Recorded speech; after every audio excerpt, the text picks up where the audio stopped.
All right, we are live. Hello, everybody. Thank you for joining today. Happy Friday the 13th for those who don't celebrate. Let me make sure everything's working right. I think we are good to go.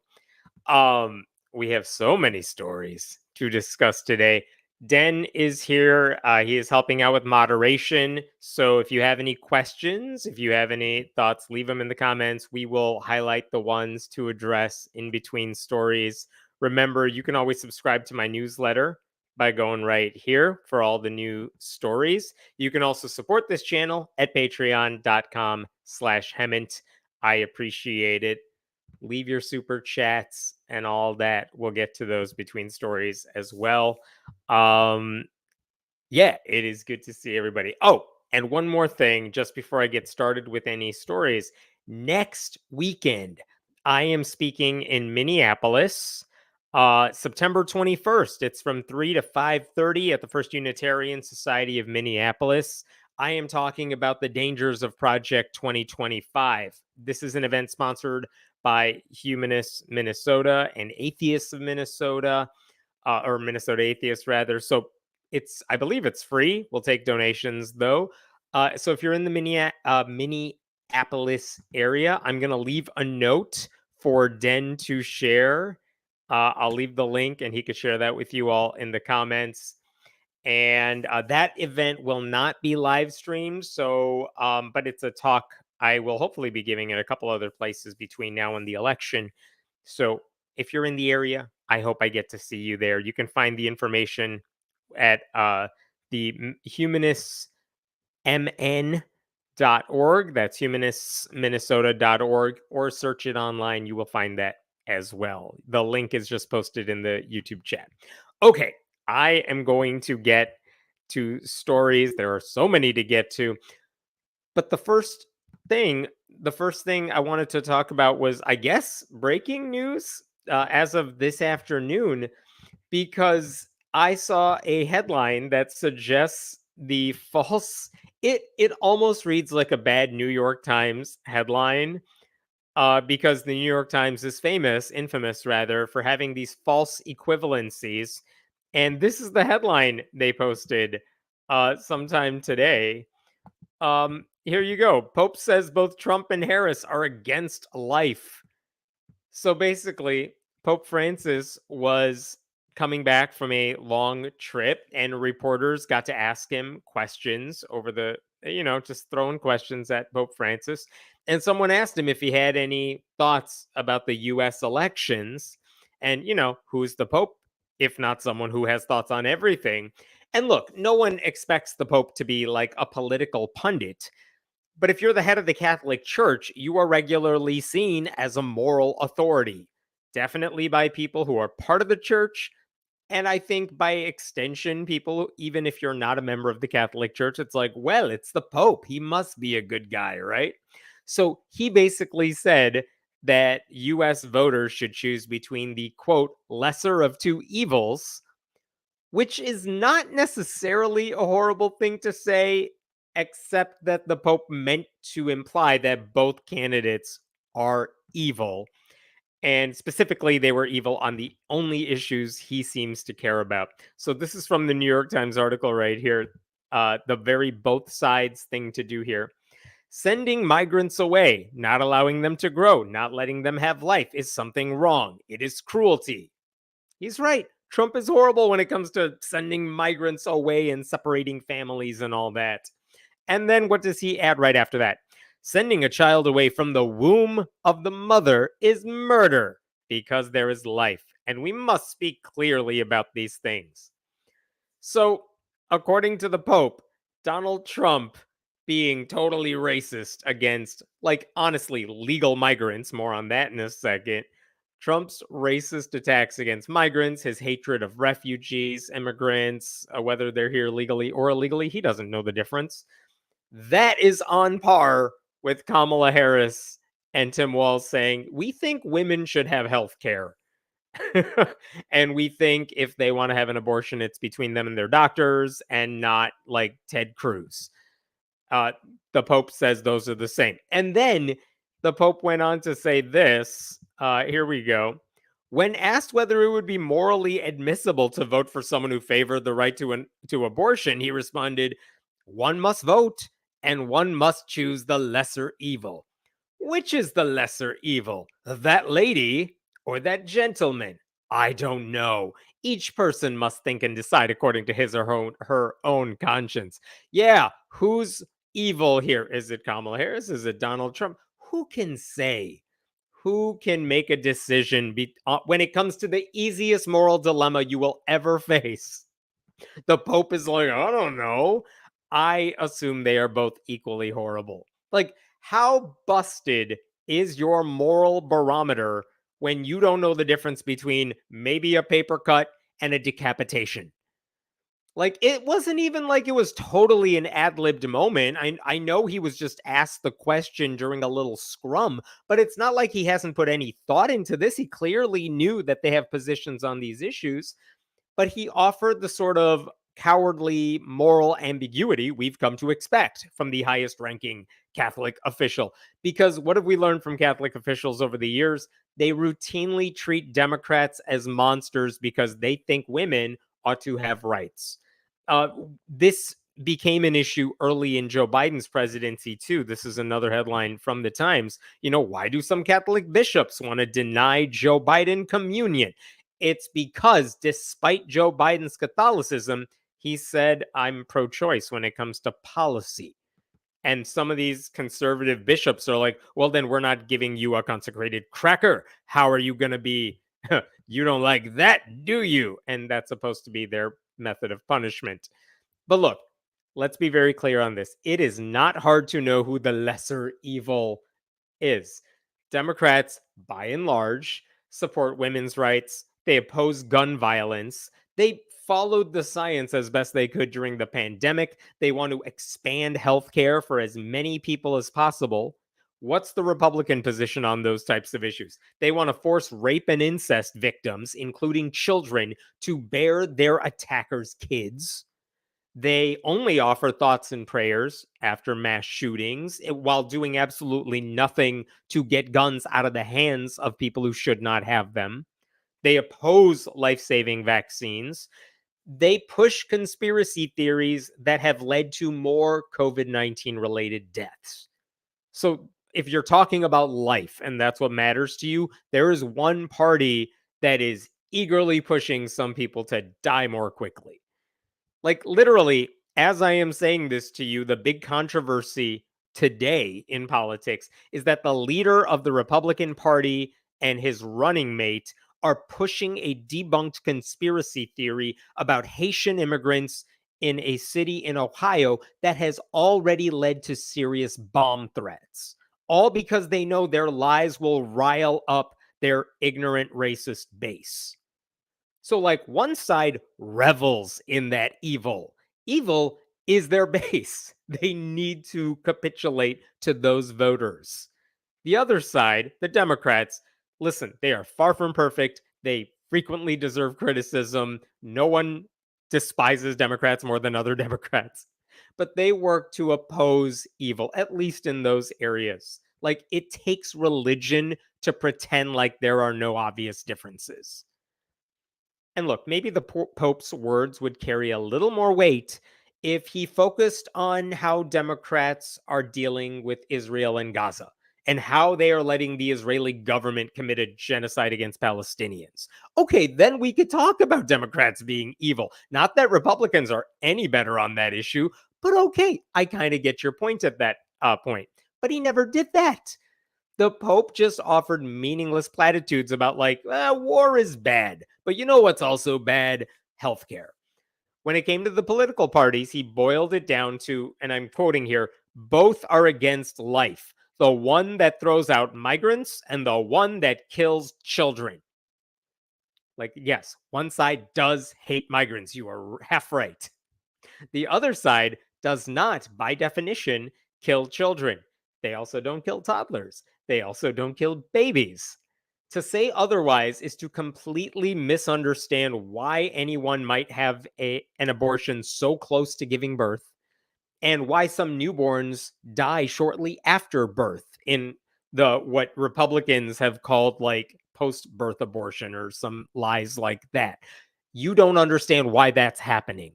It is certainly not because someone gives birth and says, "No, don't want the kid, let's murder it." It's not how it works. Also, if you're already in like your ninth month of pregnancy, you are planning to have the child.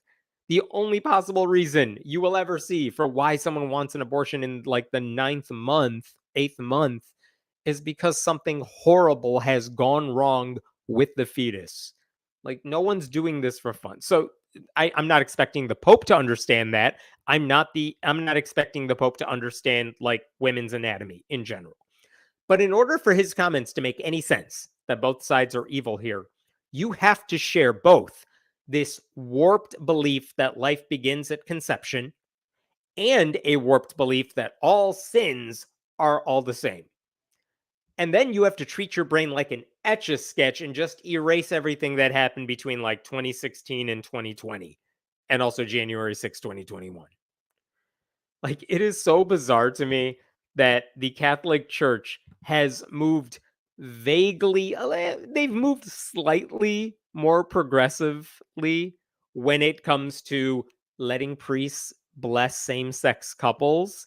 They've also said this. They have said priests can baptize trans people. Like, they have taken baby steps in the right direction on some issues that you did not expect the Catholic Church to move left on about anything. And yet they are, and by the way, they're also very good when it comes to condemning war, condemning torture, condemning the death penalty. Catholic Church is great on that.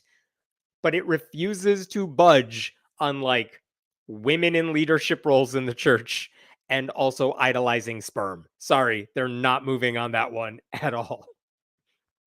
One thing I find really ironic, earlier this year, the Pope released a document where he reaffirmed his opposition to abortion. He actually called it, quote, an extremely dangerous crisis of the moral sense. And in the same document, he condemned violence against women, which good, but also when you're forcing a woman to give birth against her will, that's a form of violence against women. Do you not understand that? Does the Catholic Church not get that? I don't know. Anyway, none of this is really surprising. I don't know how many of you remember this, but in 2019, the very same Pope said this about abortion. He says abortion, even of a sick fetus, is like hiring a hitman. The Pope compared women who have abortions to trained assassins. Like, he's never been good on this issue. He's never been empathetic on this matter. And that allegation was especially absurd when you consider how naturally occurring miscarriages also result in what Catholics would call the death of a fetus. So, by their logic, I guess God runs the mafia or something. It is also hard to take the Pope seriously when he speaks about the sacredness of human life, when he oversees the largest criminal enterprise in the world. They are responsible for sexually abusing or covering up the sexual abuse of thousands upon thousands of child victims.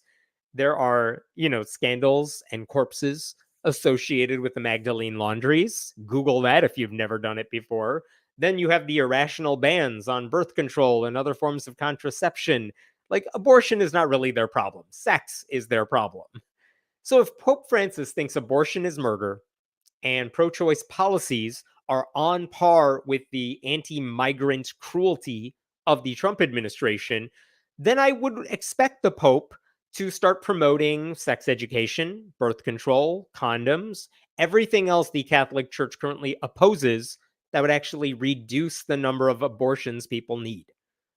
And, when the refugee family separation crisis was happening during the Trump administration, the Pope rightly called it out. He actually said at the time, check out this headline from a couple years ago, 2020. Pope Francis calls Trump's family separation border policy cruelty of the highest order, cruelty of the highest form. Yes, it was cruel. He was right to call it out. I appreciate that the Pope called it out. But at the same time, there is no equivalence between that actual evil and this pretend boogeyman of letting women control their bodies. Like, there was a time when the Pope said the lives of the poor, the living, the destitute, the abandoned, and the underprivileged were equally sacred. It seems very clear now he was lying when he said that. He is only concerned about the unborn, even though Democrats' policies for the least of these and all those other people he used to care about are far better than their opponents. He's like, yeah, sure, Democrats are better for all the marginalized people that I supposedly talk about, but also they think women should control their bodies. So, Kamala, Trump, well, what's the difference? Lesser of two evils. You decide. I don't know. Like, Jesus Christ, how messed up do you have to be? I will say there's a group called Catholics for Choice. We won't get into it, but they exist. But Catholics for Choice put out a statement today saying, and I'm quoting here, to distill voters' choice down to abortion or immigration is categorically wrong. Catholic voters would do well to follow Pope Francis's prior advice, which is to care about the least of these, rather than his present advice, and evaluate all candidates based on a justice-minded view of the world that looks beyond a singular issue. So they're right about that, of course. It is bad enough that some voters only care about a single issue because it means they're willing to let the world burn unless they get everything they want. But I wonder if it's arguably worse when you only care about a couple of issues and then you throw your hands up in defeat while acting like both parties are the same. They are not. They are objectively different. One is better than the other on all these particular topics. And to pretend otherwise requires a heavy dose of delusion. And the Pope is very good at that. You know, this is the same week when Taylor Swift endorsed Kamala Harris and Tim Walz. And I doubt Taylor Swift agrees with Kamala Harris on all the issues. I don't know. She's not that political. But she knew there's a clear difference between the two candidates when it comes to who's going to be better overall on the issues that matter to her. And it is amazing to me that the childless cat lady had more courage and knew how to say it in more nuance than the Pope could today by just saying, they're both kind of the same. They're both horrible. You should vote. But, who am I to decide what you do with it? Just utter cowardice on the Pope's part. I'm going to stop there for a bit. What questions do we have here before I move on to the next thing? Pope does nothing, just sits around in a robe and makes noise. Not a state leader, but somehow given that status. Sometimes the Pope puts out, or at least the Catholic Church puts out in his name, these documents saying, here's where the Catholic Church stands on certain issues. And they might be okay. I wish Catholics cared about it as much as, I do. But at the same time, if you have the sort of power that the Pope has, I say this about politicians all the time too. Like, if you have this much power and you're not using it to make people's lives better, what the hell are you doing? What's the point of amassing that much power or getting elected to that much power if you're not going to do anything with it?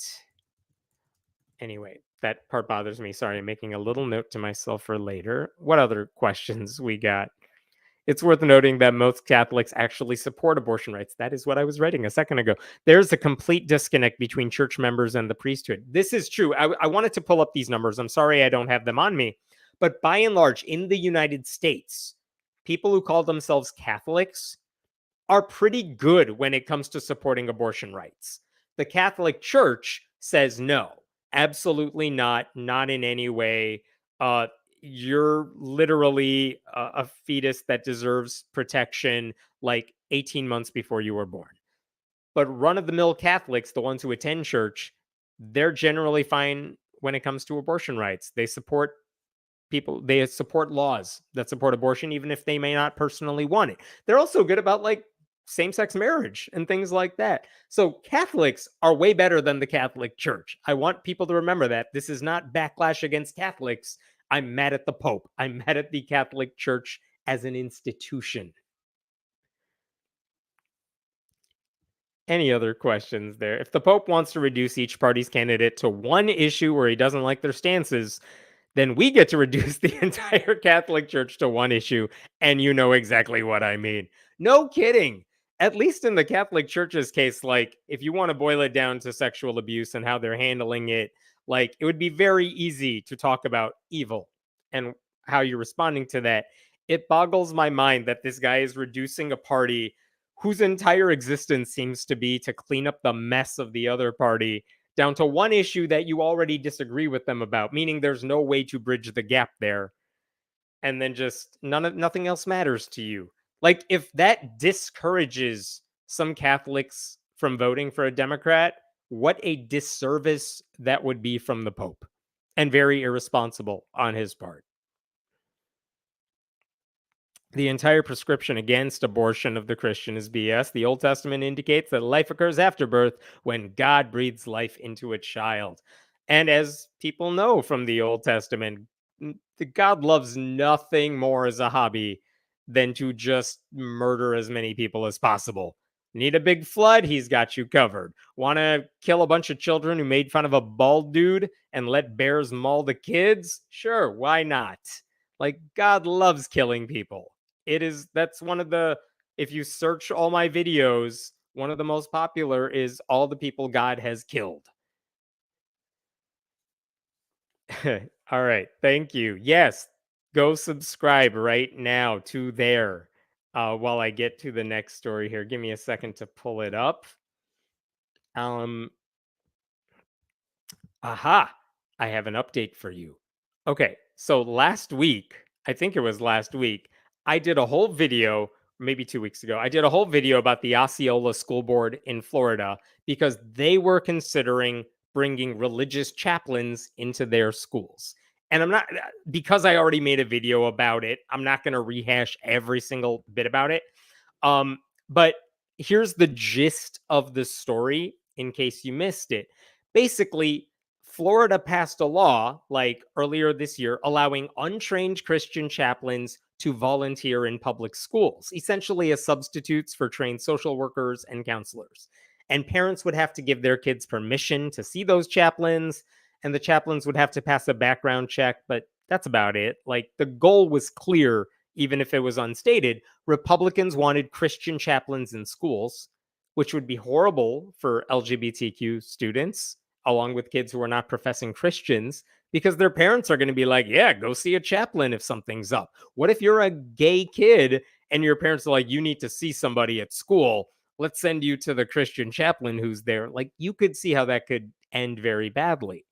So the bill did not specify that the chaplains had to be Christians, but it was obvious these were going to be almost all Christian chaplains. It did not help that Governor Ron DeSantis, who signed the bill at an Osceola public school, announced that Satanists would not be allowed to participate. He said, the quote, "That is not a religion. That is not qualifying to be able to participate in this." And so now, with the school year starting, all these public school districts in Florida have to decide, do we want to allow chaplains into our schools? Because if we do that, now that the state has given us permission to do that, if we do that, we need policies. We need some sort of rules that all these people have to follow. And they weren't quite sure what to do. And so, like a couple weeks ago, the DeSantis administration released a model policy, a draft template, if you will, that school districts could use. But that policy was pretty messed up, the draft one, because it seemed to exclude religious minorities. Like, it suggested chaplains could be required to have a graduate degree in counseling or theology and years of experience, which are things that Christians might be able to get. But if you're a religious minority that doesn't have the infrastructure, or you're a Satanist, you probably don't have those things. So it also gave principals veto power over individual chaplains if they didn't like fit with the vibe of your school. And so now the principal gets to decide which religions are okay and which ones are not. So you could see there were some constitutional problems if you just copied and pasted the model policy that Florida's Republican officials were giving. So if Satanists or humanists volunteered as chaplains, the principal said no to them. I mean, the lawsuits practically wrote themselves. So last time I made a video about this, it was after humanists and Satanists spoke out at a school board meeting saying, this is a problem waiting to happen. You don't need chaplains in schools. not just because you don't need chaplains, you already have good hired staffers trained to do this, but because if you pass a policy that excludes us, we will sue you. And so a couple weeks ago, the Osceola School Board voted 3-2 to delay a real vote on this issue. They said, let's think about this some more. Let's take a look at the policy we want to adopt because maybe we need to make some changes to it. And that was good news that they delayed it. So the delay said, we will discuss this again at the next board meeting. Well, this week was the next board meeting. And the thing is, a lot of the people who spoke a couple of weeks ago, they were speaking directly to a guy named John Arguello. I think that's how you pronounce it, maybe Arguello. But he was the guy, the member of the board who was really pushing for the chaplaincy program. And this week, that is what happened again. Everyone making public comments seemed to direct their thoughts at one dude because he was the guy pushing to get Christian chaplains in schools. At the previous meeting, Arguello said, he falsely said, kids needed chaplains because they were supposedly telling adults, I want to be chemically castrated because I'm a transgender ideologist, which is not a thing they say. And then he claimed his fellow board members, the heathen liberals, quote, would pay for the Uber to send that student to go to the clinic. Like, he's just rubbing everybody the wrong way by lying about all this. And that's why they voted to delay this vote. And he insisted all these people against me, they're all allying themselves with the Satanic Temple, which they were not. I want to show you what he did this week, though, because the public comments were roughly along those same lines. People were telling the board, don't do it. We might sue. This is a bad idea. It's bad for our kids. And here's the issue they were arguing. What Arguello was pushing this time was not let's adopt a policy because they don't have a policy yet. He was saying, let's form a committee to hash out all these concerns. And in 6 weeks, they will report back to us. They will say, here's the policy our district should adopt. And then we can vote on that policy. So right now they're talking about, should we form a committee? And he made clear over the course of his comments that all he cared about was Jesus, and it would not go well. So I want to show you part one of what he said to some of these critics in the audience after the public comments, and then we'll talk about it. This is a very important issue, and it should not be a discussion that happens based on lies. And the opposition to this program is basing so much of their opposition on lies and fear. That's how you know. This judge just came up here and lied about what the program would do in terms of a legal aspect. Okay? There's nobody trying to proselytize your child because they can't even see a chaplain without permission of the parent.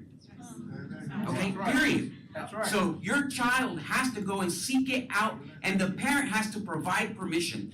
Now, I know that there's some people on the opposition side, they don't like it when you talk to your parents.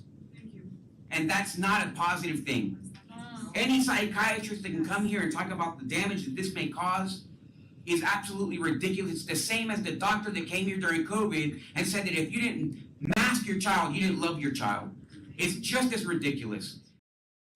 Just as ridiculous. So what did we get there? He said all the opponents are basing their criticisms on lies and fear. No, they were pretty much telling you what has happened in other places where they have had chaplains in the building. He also argued some critics didn't like it when you talk to your parents, not realizing sometimes the parents are the bad people. He also tried to discredit professional psychologists who spoke out against the policy by comparing them to a doctor who said, if you don't put a face mask on your child, you may not love your child. And look, I don't know what that psychologist said. That's kind of a mean way of putting it. But also during the pandemic, after in late 2020, I believe, when people were starting to slowly return to school, but maybe before the vaccines were available, we knew face masks were saving lives and that you needed a face mask. It was the only safe way to get strangers kind of together in the same building. And we knew that. And that is still true today. If you are around people who may be coughing, who may be spreading an airborne disease, face masks do save lives. That's how the science works. Anyway, so this guy's just railing against all of that. And then after he said all that, one of the other board members was like, the hell are you talking about? Like, the people who are speaking actually make a lot of sense. We don't need chaplains. And after he spoke, Arguello spoke up again. And now he's just mad. Now he's like, oh, how dare you all speak out against me? And now we're just in insult comic mode. I want you to hear a little bit about what he said, but also watch a guy walk out of the school board as Arguello is talking. I think because he's just so mad about what he's hearing. Okay. Okay, so you're right. You are a waste of oxygen. These kids are suffering pain right now, and you're part of the reason that they're feeling pain. So here's the fact. Here's the fact. Yeah, that's right. Because there's men of zero character in positions of leadership. That's why our kids are suffering. There's men who can't stand up, who have no spine. There's women who can't act like women. There's all kinds of problems just because the adults here are failing the kids. You went to jail for not paying. So Excuse me. here's the fact. The fact is this program doesn't do any of the things that they're saying. They're all lies, and that's a tool of the devil, and that's why they use it so well. And that's who's inspiring them. The fact is this would help our kids, and you guys say no. And then you think it's a coincidence that one guy is not here who voted for it every time, and then this guy changes his mind? Everybody here is for sale, and this is a facade. There's only one thing that's not a facade, and that's Jesus Christ. And you know what? I'm happy to fight for this. Just complete dickish behavior. That guy is a DeSantis supporter. There is another person on the board who's also a DeSantis appointee on that board. But here's the good news, and here's the cool update to all of this. After that conversation, they did take a vote on whether to form a committee to look into a policy. And even though one board member was gone, they ended up with a split vote. It was 2-2. And because these guys did not have a majority, that committee is not forming. So for now, the chaplains are not coming into those Osceola schools. That's good news.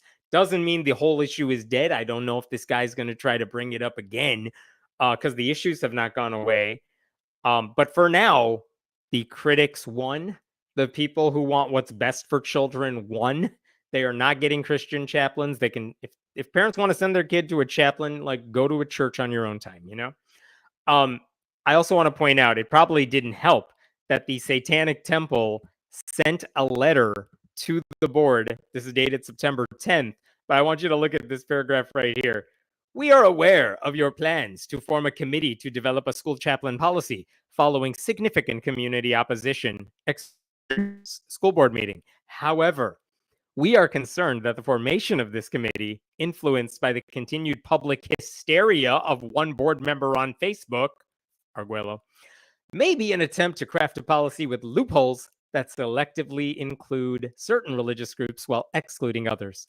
We urge caution against any such maneuverings, which is, if this goes on to basically say, if you shut us out, we are coming after you. And this is one of the concerns. I don't think the school board was actually worried about satanic chaplains coming into their district. They were concerned about the legal liability they might face if they pass a bad policy and if they approve it. So that's what they're worried about. That's why right now this is not going anywhere. And I hope other school districts follow that lead because this is just a bad idea to begin with. Okay, let's stop there. Let's take any questions. What do we have? The make this dude answer for all the atrocities in the Bible. Yeah, I mean, I don't know. Maybe this is just me. I don't enjoy talking to these people. Like, it's one thing to say, let's throw some logic at the dude and see how he responds. But also, their answer is always the same. It's just God, God, God. It's a miracle. God didn't condone whatever happened in the Old Testament. Whatever. They can always make up answers to it. I prefer not answering. I prefer not having a conversation with those people in the first place because why am I wasting my time and energy? But also, the better answer is why is that guy on the school board? He needs to be voted out at the next possible opportunity. I am begging all of you. There are so many local races that no one ever runs for. Go run for local office. It makes a big difference, especially if you care about this stuff. It's always projection with the men of zero character, which is also the motto for the Republican Party. Of course. A conservative always has to bring up transgender. Always. Yeah. I mean, these people can't get over it. It's the same talking points where like they think trans surgeries, gender affirming surgeries are happening in public schools. The same teachers who can't like afford markers and notebooks are somehow performing surgeries in their spare time during recess. I don't know how it works. It's the same lies about like kitty litter boxes in schools because all these kids are supposedly furries, and that's obviously not the real reason. It's because of school shootings. You can look it up, like kitty litter boxes. But yeah, they just pass around the same mix of lies all the time. And I don't know why they're so allergic to the actual responses or the actual truth about any of this stuff. All right, sign up. Go do it right now. You can do it for free. It's okay. I'm gonna jump to the next story here, which is a wild one. All right, give me 1 second here. It took me a while to get to the bottom of this story, but okay. So I saw this headline the other week, and here's the thing about these headlines. A lot of people will send me stories about a pastor getting arrested for some really horrible, horrible crime, or they were accused of some horrible, horrible crime. And generally, I'm like, listen, there's not much more to add to it. I cannot cover stories about pastors behaving badly because that's all I would ever do. It happens every day. It happens multiple times a day. So I ignore that unless there's something about the story that I really want to get into. And then I saw this headline recently. This is dated about a week ago, but check out the headline: Las Vegas police arrest pastor with guns, drugs in hotel room. And I was like, the hell happened there? That's like 3 sins in one. That's very impressive. How did he get guns and drugs in his hotel room? And also, why is this pastor in Vegas? I thought that was a problem too, right? So then I began looking into the story and it just kept getting wilder. And part of it okay, I'm going to share with you the Facebook post from this guy's Facebook page, which I believe at last check this afternoon has been taken down entirely. Thank you for screenshots. But this is a post he made about a month ago because he announced to his followers he was going to do all this stuff. All right. So let me share this here. This is from a guy named David McGee. He runs a ministry called Cross the Bridge. And again, I'm not going to read all of this because he just drags on. David is declaring a holy war against drugs. Yeah. Okay. What is he doing exactly? Look at the bottom here. I'm going to remove myself here. I am not here for the skyscrapers or to be one of them. I am here to get my daughter out of the tunnels of Las Vegas. The most dangerous place on earth, the worst place to find your daughter. You know what it's like? It's like a quarter waiting on a dollar. What? That is the question I was asking after I read that because I don't know what the hell he's talking about. Why is his daughter in a tunnel underneath Vegas? I have more questions now, right? What the hell is going on here? And if Vegas is the most dangerous place on earth, why are you going there? What did your daughter do? I don't know. Anyway, so this guy apparently then goes to Vegas because he's hunting down his daughter. And he was apparently a subject of concern for employees of the Strat Hotel, Casino, and Tower because days after he arrived there, days prior to his arrest, they caught him with a shotgun in his room. And remember, Las Vegas is the site of the deadliest mass shooting in American history that took place from a Vegas hotel room where a guy opened the window and launched fire. And it killed a lot of people. That was in 2017. So, as you might imagine, staffers at a Vegas hotel are kind of on the lookout to make sure no one's bringing weapons into their rooms. Like staff and police are on high alert to prevent copycat incidents. And so if they learn someone has a weapon in their room, they're going to take that seriously. And they learned this guy had weapons in his room. Why? Because David McGee himself called them and said stuff was missing from his hotel room. So they went to his hotel room to investigate and to talk to him. And that's when they realized this guy had weapons. And I want to share with you a thing that was in the news report. Check this out. When officers asked McGee if he had any weapons in his room, he reportedly replied, "Yes, I have a gun in my guitar case," because he's a pastor, so of course he has a guitar case. Hotel employees had previously warned McGee about the policy after he allegedly brought a shotgun to his room days earlier. So they already knew this guy brought a gun. Then he calls them saying, "My shit's missing." They go up there and they're like, "Do you have more weapons here?" And he's like, "Yes, in my guitar case." And then they're all like, "Oh my God, how did we not catch this earlier?" So that's creepy. So then they start searching his room. And what do they find in his room? Not just weapons, not just an AR 15, but they find hard drugs. They found, and I'm quoting from the news report here, suspected fentanyl pills and powder. And this is also from the same news report. McGee advised the detective that he bought the fentanyl from North Carolina on his private jet to Las Vegas and paid approximately $1,000. Sorry, let's stop. Why does this dude have a private jet? Have you ever heard of this guy? He's not some like mega church preacher. Where the hell is he getting private jet money? Does every pastor have a private jet? I feel like the same way I did when I found out all those right-wing trolls were getting Russian disinformation money and they're all getting like $500,000 for like one video a week. And it's like, where are those people on the other side? Is everyone getting paid crazy amounts of money except for me? And I'm the only one that doesn't know how to contact someone with gazillions of dollars who will pay me to do exactly the stuff I'm doing now. I don't know. Anyway, back to this thing. This dude on a private jet says he was a user of fentanyl and intended to distribute the fentanyl to his daughter when he locates her. Let's sit with that for a second.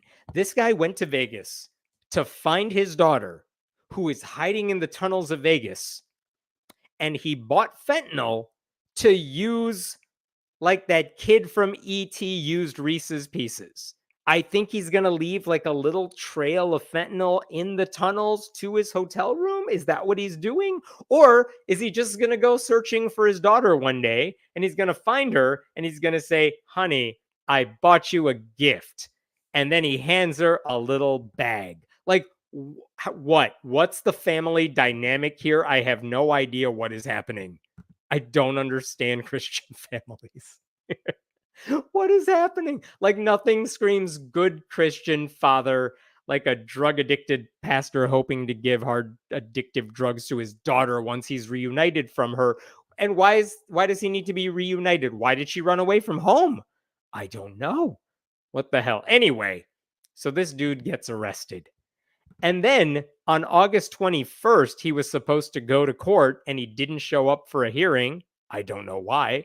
And so now his next court date is December 19th. So anyway, I saw this story and I'm like, who is this dude? I must know everything about him. And then I started looking at his ministry, right? Because I have to. Where did he come from? And I found Cross the Bridge Ministries.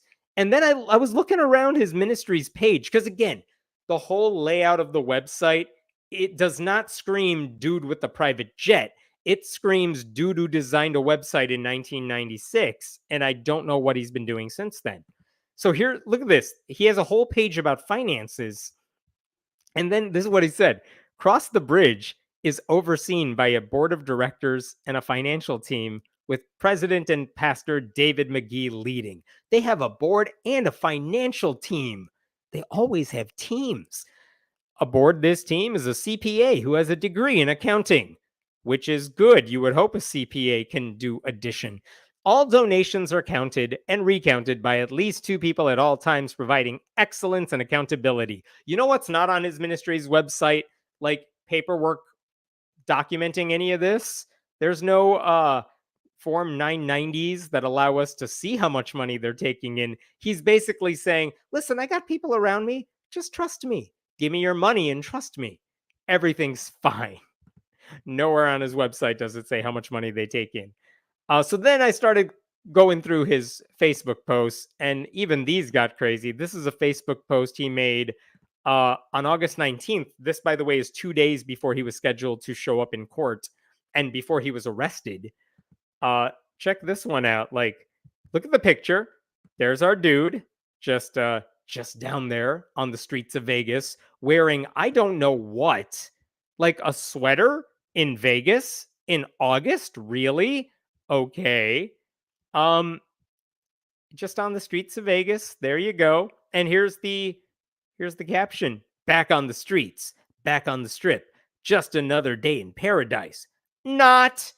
Please pray for us. This is, I guess, him acting like Borat, and also trying to hunt for his daughter, I guess. I don't know. I don't understand how Christians work. And then I was also trying to figure out where else did this dude came from.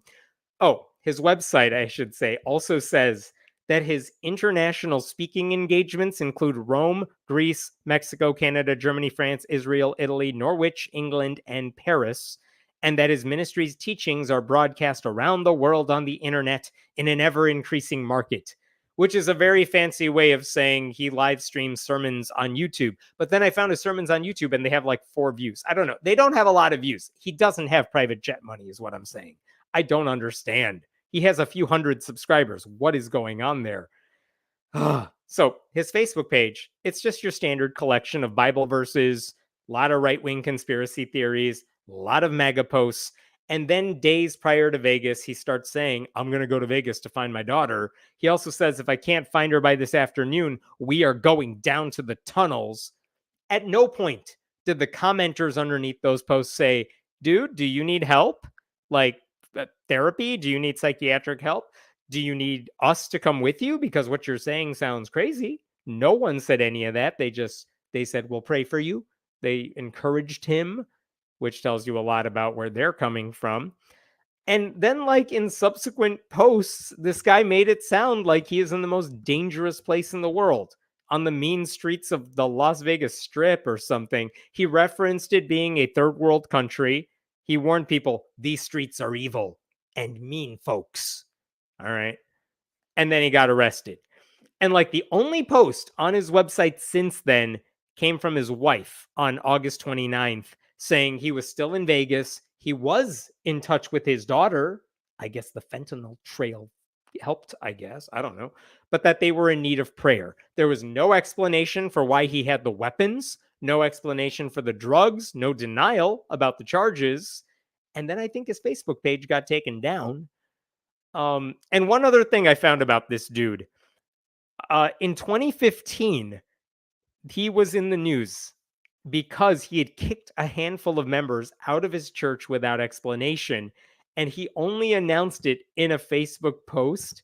And this Facebook post is also wild. Hey, Bridge family, we have to do what God in the Bible tells us to do. So we are disfellowshipping, which is a weird word for like non-denominational Christians to use. That's a Jehovah's Witness word or something. But okay, we're basically kicking out a handful of people.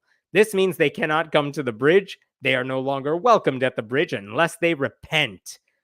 And he goes on to explain, like, I will block them because Jesus and the world tell me to, and I don't want to hear the gossip and lies anymore. Yes, lies. They also broke the covenant they signed to protect the life group as a ministry of the bridge. If you read all of this, you know what you won't find? What did they do? Why is he kicking these people out? No one seems to know. And these people said, they told a local news outlet, it's the first time they were asked to leave the church. They were never spoken to about any of this. So this guy just has a megalomaniacal complex here, a God complex here. One person did point out, though, to a reporter, well, my husband stopped giving tithes to the church because we wanted to help other nonprofits, other Christian ministries, and then we all got kicked out, which is interesting. So I don't know what the hell's going on with this dude. I don't know if anyone else knows what's going on with this dude. I mean, I was tempted to write this off as maybe this guy has some underlying sickness that he wants taken care of, that he needs taken care of. But honestly, the way he writes on his website, the way he posts on Facebook, it's not that different from what you would find any other pastor doing. He has all the trappings of a Christian preacher who is going about his day like normal.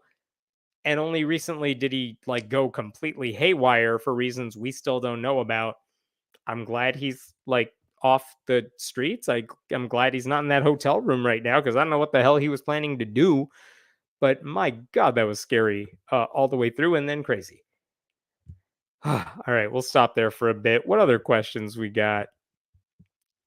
Thank you for that donation, Guitar Dog. Always appreciate what you do. That's very nice of you. Thank you.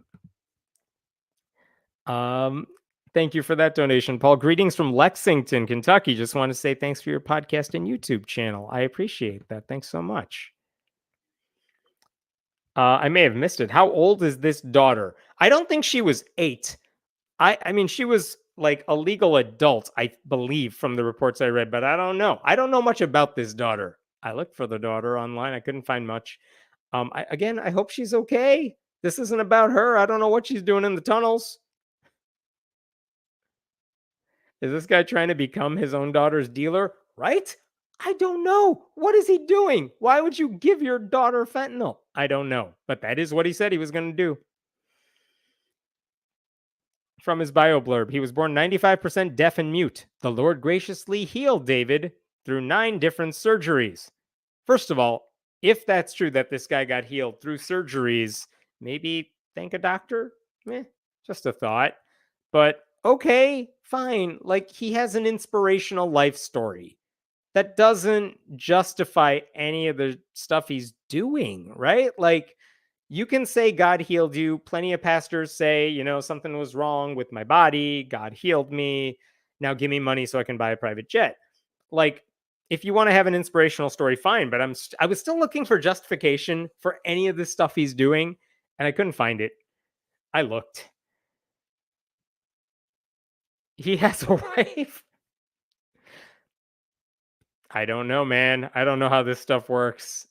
I worry for his daughter, honestly. She may be in a bad situation currently, but there's a reason why she isn't asking her parents for help. This is, you know what? Very true. I don't know what the deal is. I suspect if you're leaving your house to go somewhere where your parents can't find you, there's probably a reason for that. I also worry if this dad is bringing drugs to lure her or something. Maybe she is an addict. I don't know. Again, I wish the best for her. I hope wherever she is now, she's in a good place, but I'm not sure that being with her parents right now seems like it's a good place. So I don't know what to make of that. All right. Yes, please like and subscribe. I appreciate it. Let me pull up the next story here. Okay, let's talk about this. This one's fascinating to me too. So I don't think I made a video about this, but last year, the Washington Post ran this story. Going to remove myself for a second here. The revolt of the Christian homeschoolers. It's a really fascinating article in the Washington Post. And it was about this Christian couple with 4 kids, and they were thinking about sending their oldest to a public school. And this violated everything they had ever done in their lives because the couple profiled in that article, Christina and Aaron Beal, they are about as conservative as you would imagine. They were products of Christian homeschooling. They existed in fundamentalist Christian circles. I think the woman went to a fundamentalist Christian college. And so they grew up believing birth control is evil, creationism is true, dinosaurs were on Noah's Ark. And they also thought public schools were indoctrination camps. That was their term. And they were run by the governments to turn children against Jesus Christ. So, like, they assumed that when they had kids, they would homeschool their kids too, right? And what the article made clear is as this couple starts getting older a little bit, because they married young, of course they did, they're fundies. As they get older, they start having some questions about their religious upbringing, right? They began questioning certain aspects of it. They realized, like, homeschooling, this insulated fundamentalist culture, it kind of facilitates sexual abuse for a lot of people. It sheltered them from scientific realities about the world. It espoused archaic gender roles for the couple, and they didn't feel that that stuff was true anymore. And they also happened to live in an area that had some really good public schools. So when they're talking to their neighbors and other people in, like, outside their Christian community, but like people they know, what are these other families doing? They're bragging about the schools. They're talking about how great their kids are doing. And so when this couple's oldest daughter, they have 4 kids, the oldest one was about to enter first grade, they said, maybe we should consider sending her to the public school because everyone keeps raving about it. And that was not an easy decision for them, but they did it. And their daughter, guess what? The daughter loved it. And her teacher loved the daughter. Like the girl made new friends. She became a better reader. And very quickly, all the concerns this Christian couple had about public schools, all the worries they had, they kind of melted away. And this is a quotation from the article I loved from Aaron Beal, the dad. People who think the public schools are indoctrinating don't know what indoctrination is. We were indoctrinated. And so the article pointed out that any doubts they had about the public schools were usually silenced by their wonder and gratitude at the breadth of their children's education, which is fantastic. And the wife, Christina, she even began volunteering in her daughter's classroom. And so that is amazing. Like, good for that couple, right? They faced their fears head on. They learned public schools are actually decent places. They became part of that community. No one's asking them to abandon their faith. And they realize, oh, and no one's asking our daughter to do that either, because it turns out, like, public school is not just, I don't know, Richard Dawkins coming into your classroom and saying God is of delusion. They're not performing gender operations on kids. I don't know. None of that stuff is happening. So anyway, when I wrote about that story about a year ago and commented on it, I could tell you, as someone who has worked at a public school myself, like any institution, public schools are not perfect. They have flaws. They are not and should not be immune from criticism. But the Christian right has spent decades lying about the extent of those problems to an audience of people predisposed to hating anything connected to the government. Like, they demonize hardworking teachers. They say administrators are out to do horrible things for your kids. Then they try to take over school boards to try to replace expertise with like right-wing indoctrination. Just last month, I did a video on this. The failed actor Kirk Cameron, he made a video, or he was on a podcast where he said, if you send your kids to a public school, they will come out as little Marxists, little atheists, drag queens, strippers, drug dealers. Like, who knew? Not me. Didn't realize any of that. And while all of that is going on, homeschooling has its own set of problems, right? Because we've seen religious communities fail time and time again. There's a story I've told before about a homeschooled Christian who told people about how when she was younger, her dad told her to write up her own high school transcript. She had to write it with her own grades so that they could submit something somewhere. Like, that shouldn't be how anything works. And there is a powerful lobby called the Homeschool Legal Defense Association that has repeatedly fought against any kind of oversight on Christian parents, which is a move that facilitates abusive behavior, both physical and educational. And it's all that stays out of public view. Because if the state and state officials can't do the bare minimum to make sure your kid's getting an education, you can very easily not educate your kids at all and just say, well, they're being trained in the Bible. That's all that matters. Okay, so there are problems with homeschooling too. There's no way to make sure students are receiving even a rudimentary education if you follow the policy goals of religious right groups. So, with all that in mind, I was really amazed because I saw an article in Christianity Today, the evangelical Christian outlet, and this was the headline: Public school can be a training ground for faith. Like, basically, and keep in mind, this is for a Christian outlet. This writer, who is the theology editor for Christianity Today, Stephanie McDade, she was basically saying, hey, Christians, public schools may not be that bad. You might get something out of them, so maybe consider it. And I thought that's a very interesting position for an editor at Christianity Today to take. And what she wrote is that the Christian case for public schooling is worth revisiting. And like, look, it would be very nice in my head it would be very nice if she called out those lies that the evangelical world has about public schools. It would be nice if she called out the problems with homeschooling your kids. She didn't do any of that. And she didn't offer any of the nuanced criticism I wish she would have done. However, again, speaking to a Christian audience that is probably not eager to hear any of that stuff. But what she said is that Christian parents should send their kids to public schools because they're a really good test of faith. Basically, kids get to experience being in an environment where not everyone shares their beliefs. And if that's the case, they may be asked, "Oh, why do you believe that stuff?" And they're going to have to answer it. They may have to defend their faith from a very young age. And that's why she says she and her husband have a kid who's not old enough to go to school yet. But when she's old enough, she said, we may consider sending her to a public school. And she writes in this article about her own abrupt transition. She moved in the middle of 6th grade from a homeschooling environment in Florida to a public school in the Pacific Northwest. Like, hard to imagine a bigger culture shock. And that would be tough for anybody, certainly in the middle of 6th grade. And she says it was really tough for her because of how seriously she took her religion.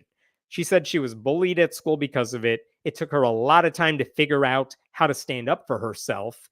And it would have been a lot easier, she said, if she had always attended public school and was used to all that stuff. All right. So one thing she writes in here, let me show you this from this article.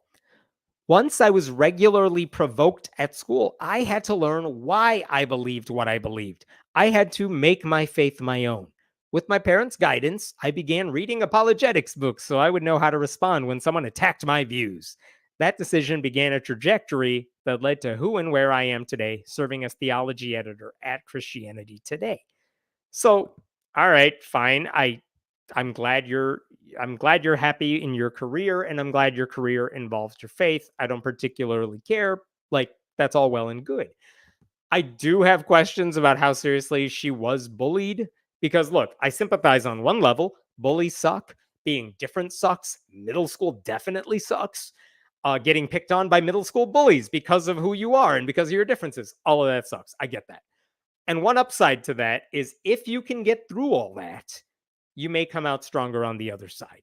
But obviously, not everyone makes it through that sort of stuff. At the same time, I personally find it hard to believe that it's that hard to be a Christian anywhere, even in Washington. Like, I would bet good money that young Muslims going to school in a very Christian community have it way worse than a Christian going to like a suburb of Washington state. Not to diminish what she went through. I'm just saying, was it really that bad? I don't know. I didn't hear many specifics. Her anecdotes read like a God's Not Dead script. She even mentioned that there was a teacher who wrote in her yearbook, quote, "Don't be hindered by dogma," which is a very weird thing for a teacher to write to anybody. Totally inappropriate, if true, but very weird. But also, if that's the worst you've got, I don't know. It doesn't sound that bad. But anyway, you get it. It's not hard to see where she's coming from. She was a believer from a young age, going to a public school where not everybody was a Christian, and that helped strengthen her faith. And now she's telling other Christian parents, see, it's not that bad. And it would be a lot easier if you did it from a young age with your kids, right? Plus, she points out, all these kids are going to leave the Christian bubble at some point. Do evangelicals want it to happen in college when you're not around to monitor your kids, or after college when you're definitely not around? Or do you want to do it in elementary school when your kids are still living under your roof, right? This is what she said about it. One more section here. Think of it like strength training. Your children need to build muscles of faith, and public school can provide weight to lift while you're around to spot them. Let them wrestle with worldly counter narratives to God's truth while they're still under your care. That may feel risky, but the alternative, keeping them sheltered, then letting them be exposed to everything all at once when they leave home for work or college, is risky too. I like that passage because when she says worldly counter narratives to God's truth, I'm pretty sure she's talking about like teaching them evolution. And like, what? They're going to be exposed to everything all at once. What does that mean? That means people like me, people like you, they might meet people who don't believe in their form of mythology. Oh my God, what a risk.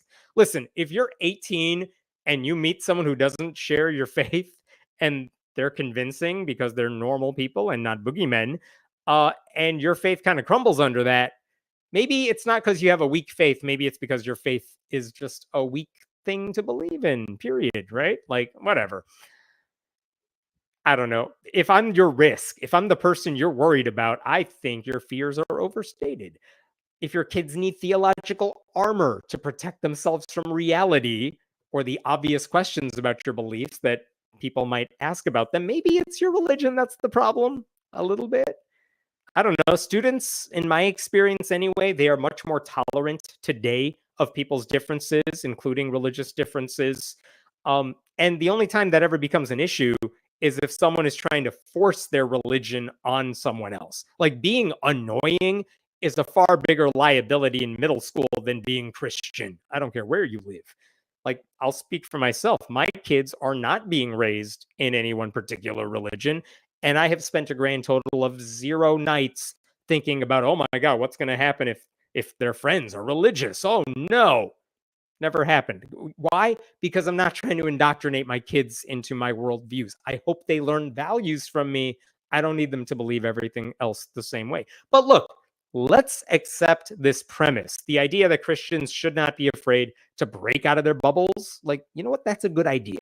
I respect that. It's good for the kids. It is important for the other kids in their classes who may not be exposed to Christians like them. So I do appreciate that a Christian writer is urging other Christians to at least consider sending their kids to public schools, right? You know, the water is warm. You can come in, you can dip your toes into the shallow end. I would add that if the only reason you're sending your kids to public school is to inoculate them against, oh no, Muslims and atheists or something, maybe your priorities are out of order, because there are actually really good reasons to send your kids to public schools, like getting an education and learning math and reading books, uh, books plural. But anyway, none of those reasons get any column space here because I don't know. What's the use of telling people, readers of Christianity Today, to consider public schools if you're also not debunking all the myths along the way that they're hearing in their churches?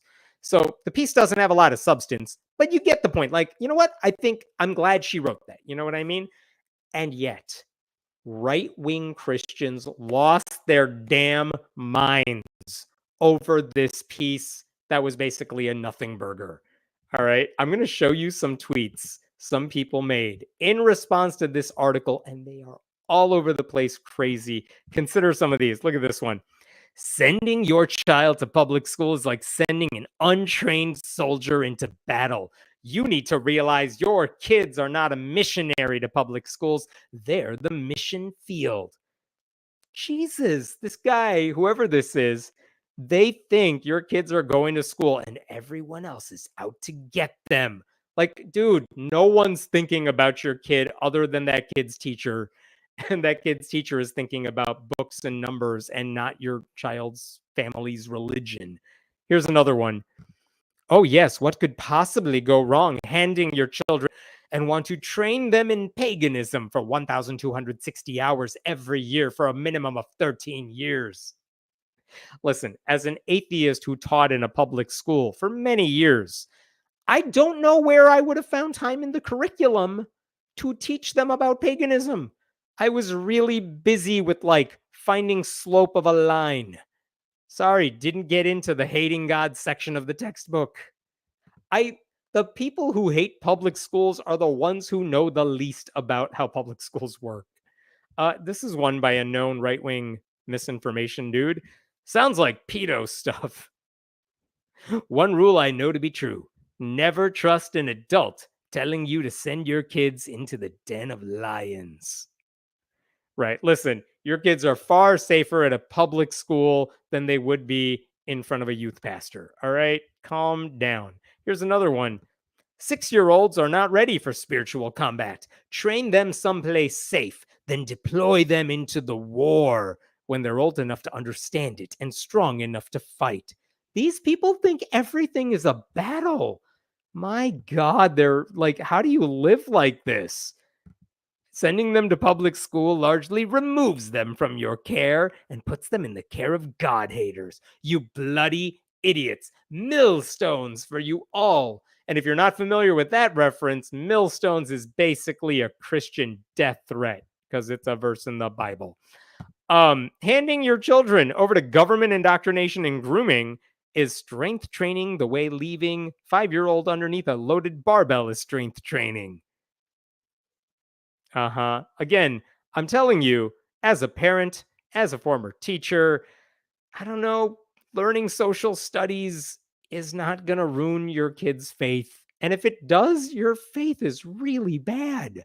How do you not stand up against, like, oh no, they read a book? This is a good one. We see you. We see what you've done, are doing, and will continue to do. You are either an unwitting pawn or an intentionally malign influence on Christianity, today.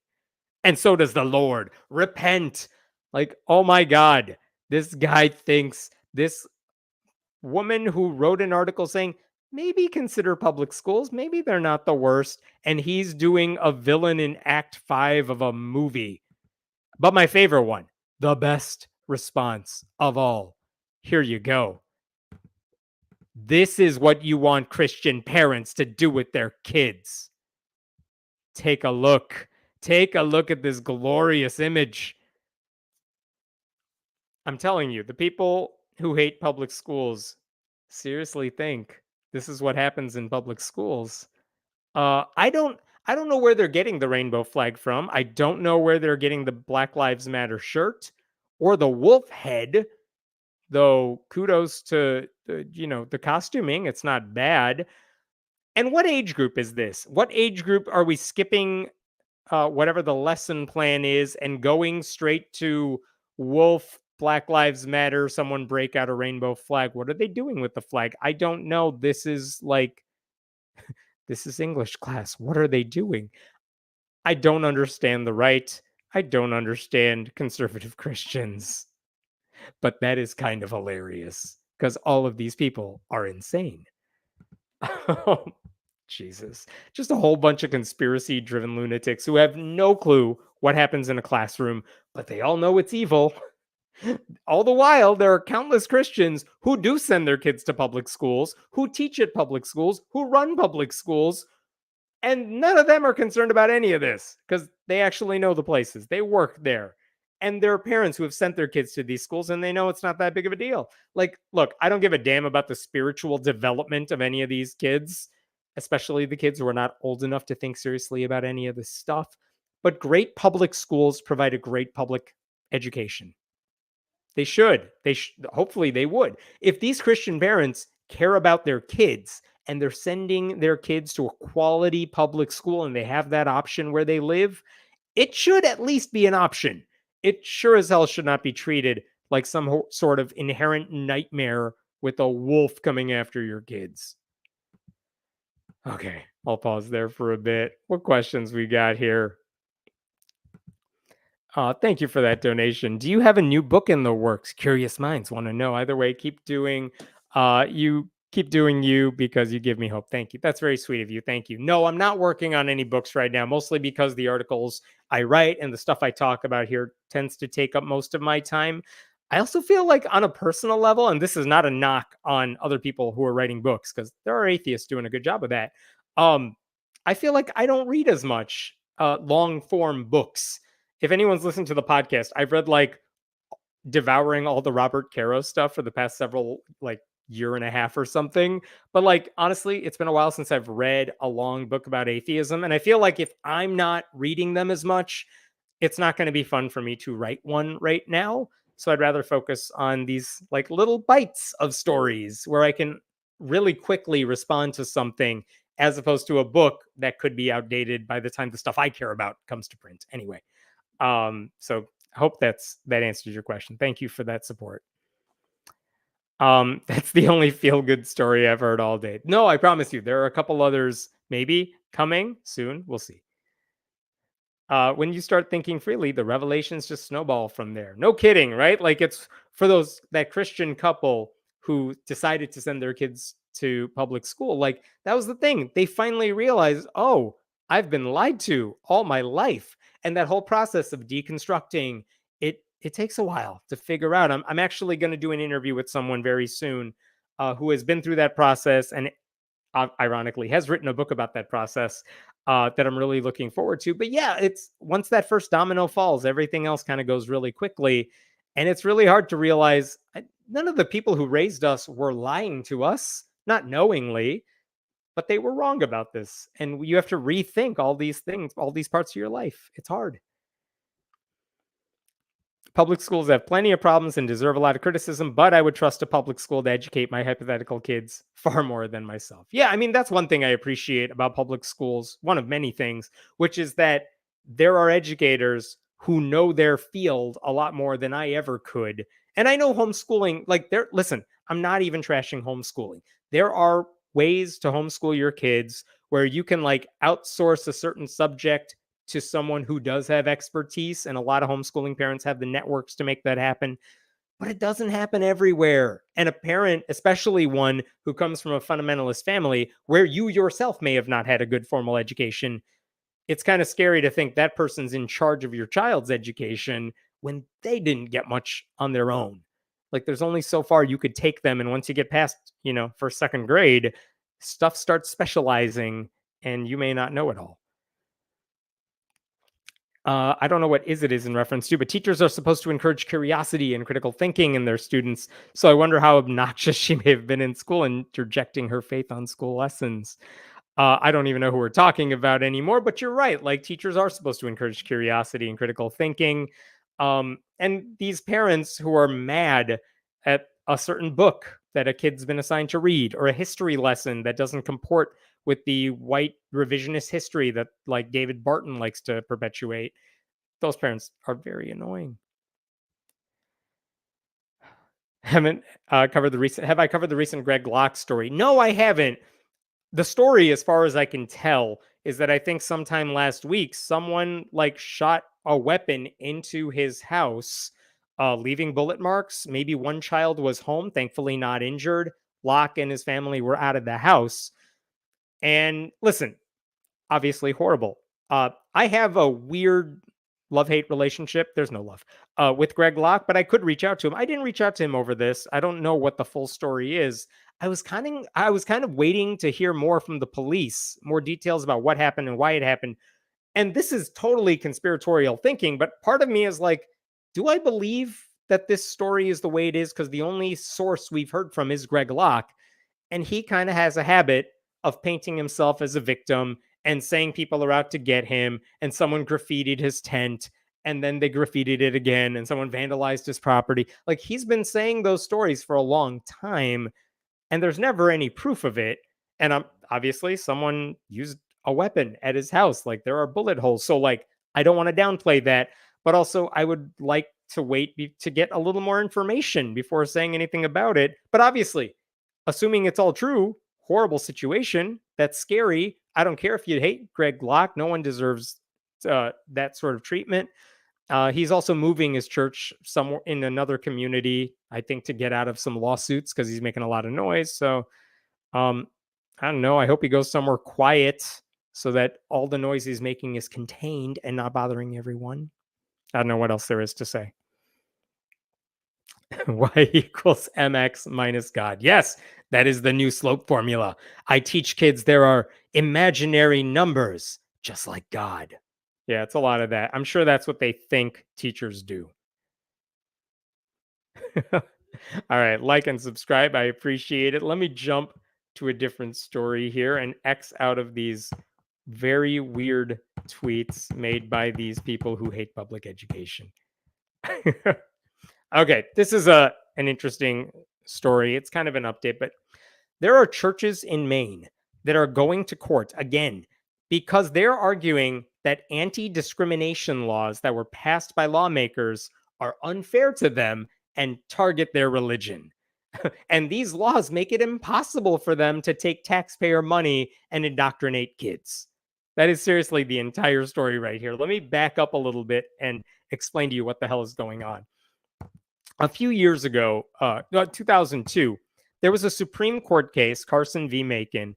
And basically, what happened is the Supreme Court heard this case involving public schools in Maine. And I'll try to explain this as best I can. But basically, Maine as a state says we guarantee free public education for everyone in the state, K through 12 education. The problem with that is Maine, the way it is, it's so rural in some parts of the state that there are no public schools anywhere close to where you live. And what do you do if you're a kid in that area? How do you get a free public education? You really can't. The buses are not going to come out to you. So what Maine says is we will pay vouchers, we will give you tuition dollars if you want to attend a private school close to you. And we'll cover that so that you can get an education. And the rules here basically say we'll pay for any private school as well, even a church-run school, as long as the education you're getting is secular in nature. Like there are plenty of Catholic schools that may do some prayers and stuff like that, but by and large, they're not indoctrinating you. Jesuit schools, places like that. But they're not going to send you to like Creationism Academy. You know what I mean? So that's the rule that they had. After that, some Christian schools sued and they said, well, we want access to this money and we want the Supreme Court to rule that the state has to pay for tuition at our buildings as well. And so that's the case that was in front of the Supreme Court in 2022. And you'll never guess what the Supreme Court said. They said, yup, these Christian schools are allowed to get money. Basically, if Maine's going to offer taxpayer dollars to public and private schools, they're not allowed to say private schools, but not religious private schools. That would be discrimination. Judge Sonia Sotomayor even said in her dissent, I want to show you this. Again, she's on the losing end of this case, but look at this. What a difference 5 years makes. In 2017, I feared the court was leading us to a place where separation of church and state is a constitutional slogan, not a constitutional commitment. Today, the court leads us to a place where separation of church and state becomes a constitutional violation. Harsh words, but very accurate on her part. So, horrible decision. But you can understand why the religious right really love this, because taxpayer dollars could now be used for religious indoctrination. And so here's the interesting thing about this. Lawmakers in Maine, as soon as this case was getting to the Supreme Court, these lawmakers in Maine are like, we totally know how this is going to end up. We know what the Supreme Court's going to say about this. So let's pass a law to save ourselves, to save this law the way it should be. And so what they did is they passed a law with this bit in it. Check this out. They passed a law that included this section, unlawful educational discrimination. And you could see, look at the highlighted bit. They passed a law that said it is unlawful educational discrimination in violation of this act if basically any school receiving tax dollars discriminates on the basis of sex, sexual orientation, or gender identity, etc., etc. They basically passed a law, knowing the Supreme Court was going to say you got to give money to religious schools. They passed a law saying, okay, but if you're going to accept taxpayer dollars, you can't discriminate against LGBTQ people, which is a hell of a way to respond to that Supreme Court decision. And guess what? It totally worked. Because now they were not saying private schools can get money, but not religious private schools. They were saying, you know what? We'll pay your tuition dollars as long as you go to a school that's not discriminating against anybody. And now they're not discriminating against on the basis of religion anymore. And so now the Christian schools had to decide what to do. They just won the Supreme Court case. But if Temple Academy in Waterville and the Bangor Public Schools in Bangor, if they wanted access to these tuition dollars, they had to decide what mattered more, the money or the bigotry.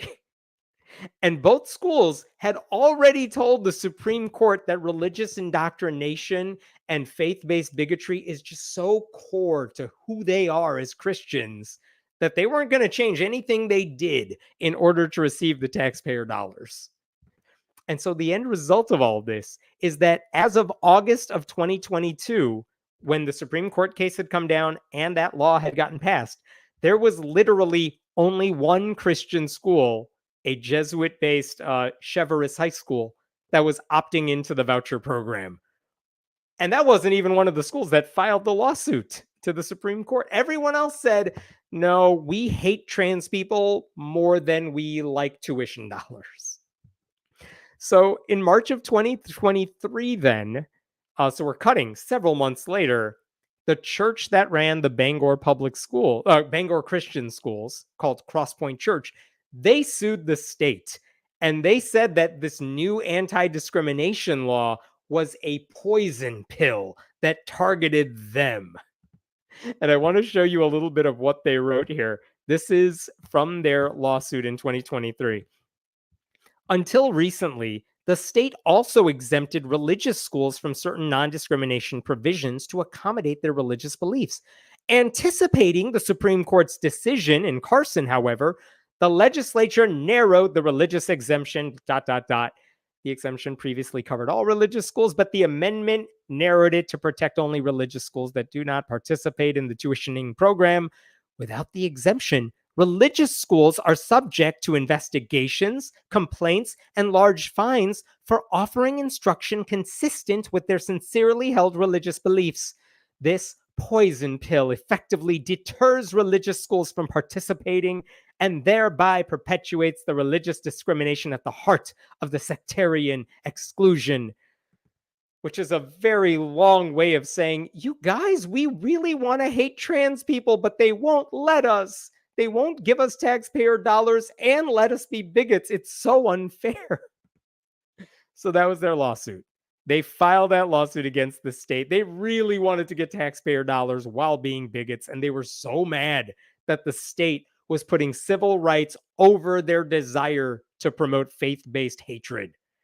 And so they said, we're not allowed to teach from our religious perspective, as if anti-LGBTQ bigotry is like core to everything they do.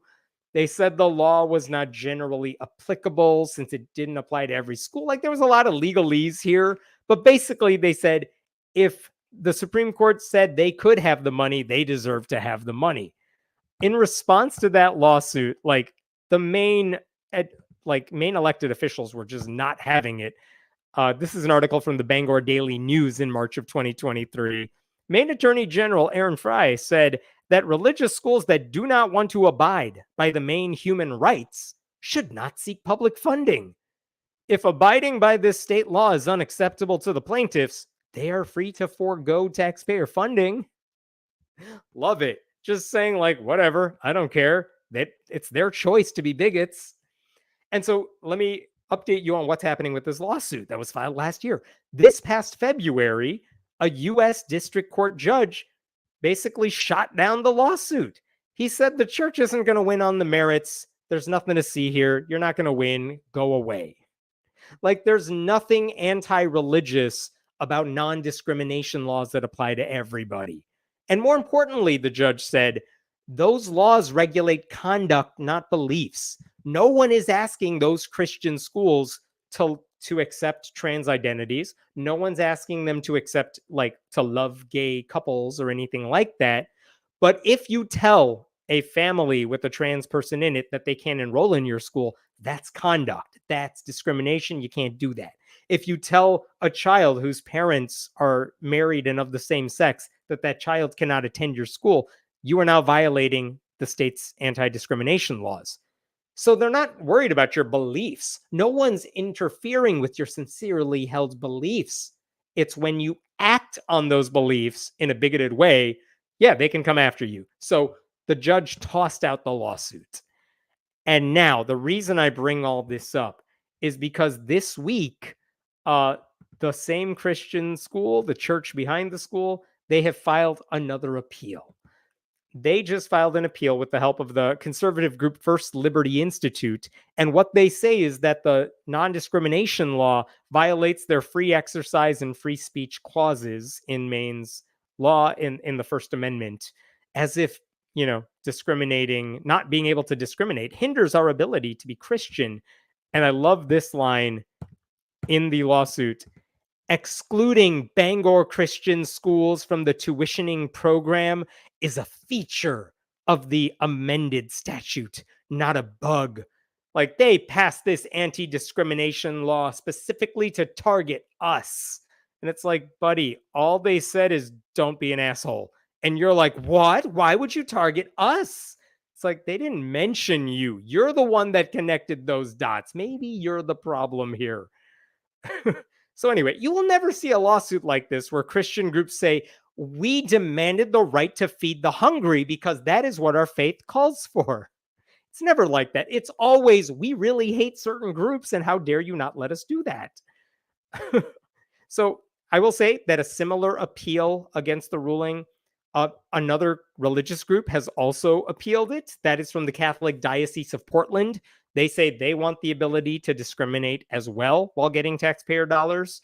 I don't know how this lawsuit's going to go. I will say that the First Circuit Court of Appeals, where this is filed, is one of the only appellate courts in the country that does not have a Trump judge on the bench. So that's good news. Maybe you have qualified people there. We'll see. But the bottom line is, no one was ever stopping these churches or their affiliated schools from spreading hate, from believing whatever it is they wanted. Like, if that is a core Christian belief to them, okay, let them shout their bigotry from the rooftops and let the rest of us shine a spotlight on it. But it was only their actions that anyone was concerned about. And these schools knew that they were going to act on their bigotry, and that's why they don't want to accept the money. Like, I think it's absurd to whine about how the state is requiring participants in a statewide program to adhere to the state's Human Rights Act when your goal is like to spread bigotry. If churches end up winning these cases, it'll only be because the conservative Supreme Court has decided that religious groups should be allowed to get away with anything they want, have their cake and eat it too, get taxpayer dollars, and be religious assholes. And it's not because these faith-based groups have any kind of ethical or moral or educational high ground. I will pause there for a bit. What questions we got with that story before we move on to anything else? I love the subversion of the anti-discrimination law. It's about the only way we can fight back nowadays. And it requires a legislature that's not afraid to do the right thing. So kudos to the Maine legislature for actually passing that law in the wake of that Supreme Court decision. If there are Christian schools that comply with anti-discrimination provisions, don't those examples, can they be used to say both this is not religious discrimination and not all Christians are bigots? Let me paraphrase your question, Vanessa. So there is one Christian school that is participating in the taxpayer-funded program, and they're not discriminating against anyone. That's why they're allowed to accept the taxpayer dollars. Isn't that a counter-argument to this idea that the Maine lawmakers are out to get Christians? I think that's a valid argument. The fact that a Christian school is participating in the program shows there is no anti-Christian animosity here. Again, will the judges buy that argument? I don't know. I hope they do. And I think the counter argument they would make is, well, not all Christian schools are the same. Just because one Christian school is part of the program, well, we hold different beliefs than they do, and you're discriminating against us. So that's the counter argument. I don't know whether the judges will buy it. Mark says, I sure wish I could stand the cold because those Maine elected officials are very cool. They are. They can be. They can be. All the more reason to make sure you are aware of and voting for good people on your local and state ballots as well. All right. Subscribe. Go do it now. You're right there. I see a comment that says Ellie Mistal is fantastic. He writes for The Nation. He is fantastic. I love that guy. All right, I'm going to get to another story that sounds very much like this story, but I swear it is different. It is another update to another school that involves discrimination, but I like this one. Okay, here's the story as it happened last year. And I think I may have talked about it, but I don't remember if I did, so I'll cover it one more time. So let me take you back to early 2023. You are in Vermont. It is cold. And the girls basketball athletes, the girls who play girls basketball, they are in the midst of their playoffs. And there is a school called Mid Vermont Christian School. They are the number 12 seed to play against some other high school, some public school that is ranked number 5. And this is in a Division 4 bracket to win the girls' basketball state championship. And let me back up for a second. The way these things work at a lot of states is you have one organization, a nonprofit, that usually organizes like March Madness at the high school level, right? They organize football playoffs, basketball playoffs, along with like the state chess tournament. They run all this stuff. And when it comes to basketball, they might separate the biggest schools in the state from the smaller schools because the bigger schools tend to have a lot more, they're a lot better. And so you separate them into different divisions, and then you play a regular season, you seed the teams on the bracket, and then you let them go at it. And sometimes, because there are private schools or Christian schools that want access to that competition, they might go to that group overseeing the competition and say, we would like to join in because we don't have access to that sort of competition. And the state may say, we're okay with that as long as you follow our rules, which seems fair to me. I'm from Illinois. That is how our state does it. And so that's fine. That's what Vermont did. That's why you were seeing a playoff game between a private Christian school and a public school. Except, guess what happened? When that game was scheduled, the Christian school found out that there was a trans player on the public school's basketball team. And now, if you're the Christian school, what do? Right? And this is what they said in a newspaper article shortly after that. The school, per the decision of the board, offered no comment except a statement by email from head of school Vicky Fogg.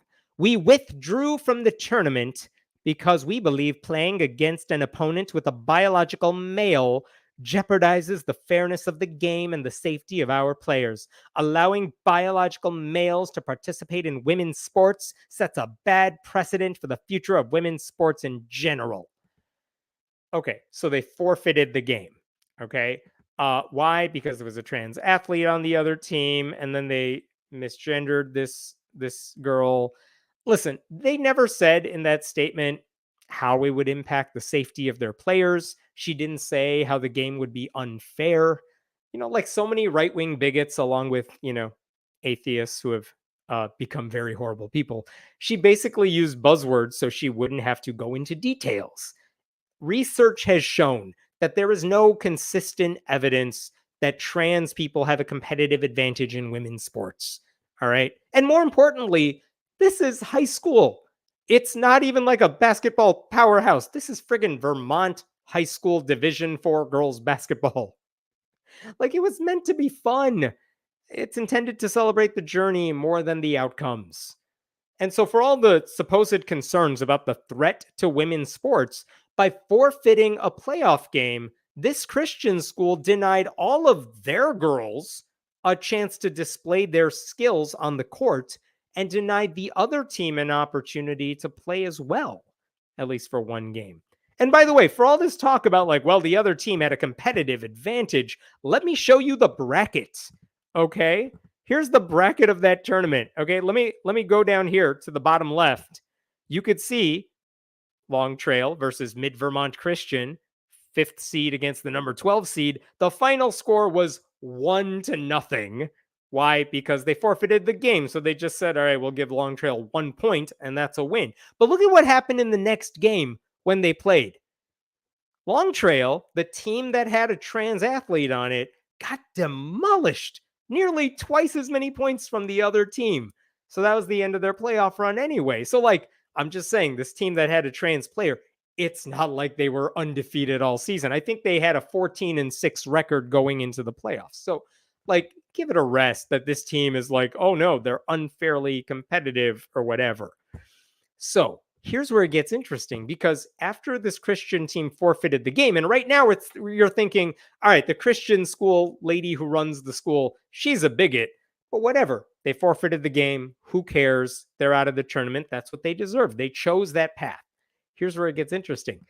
The group that ran the tournament, which is the Vermont Principals Association, like, they couldn't do anything in the moment because the Christian school forfeited the game before anyone really knew what happened.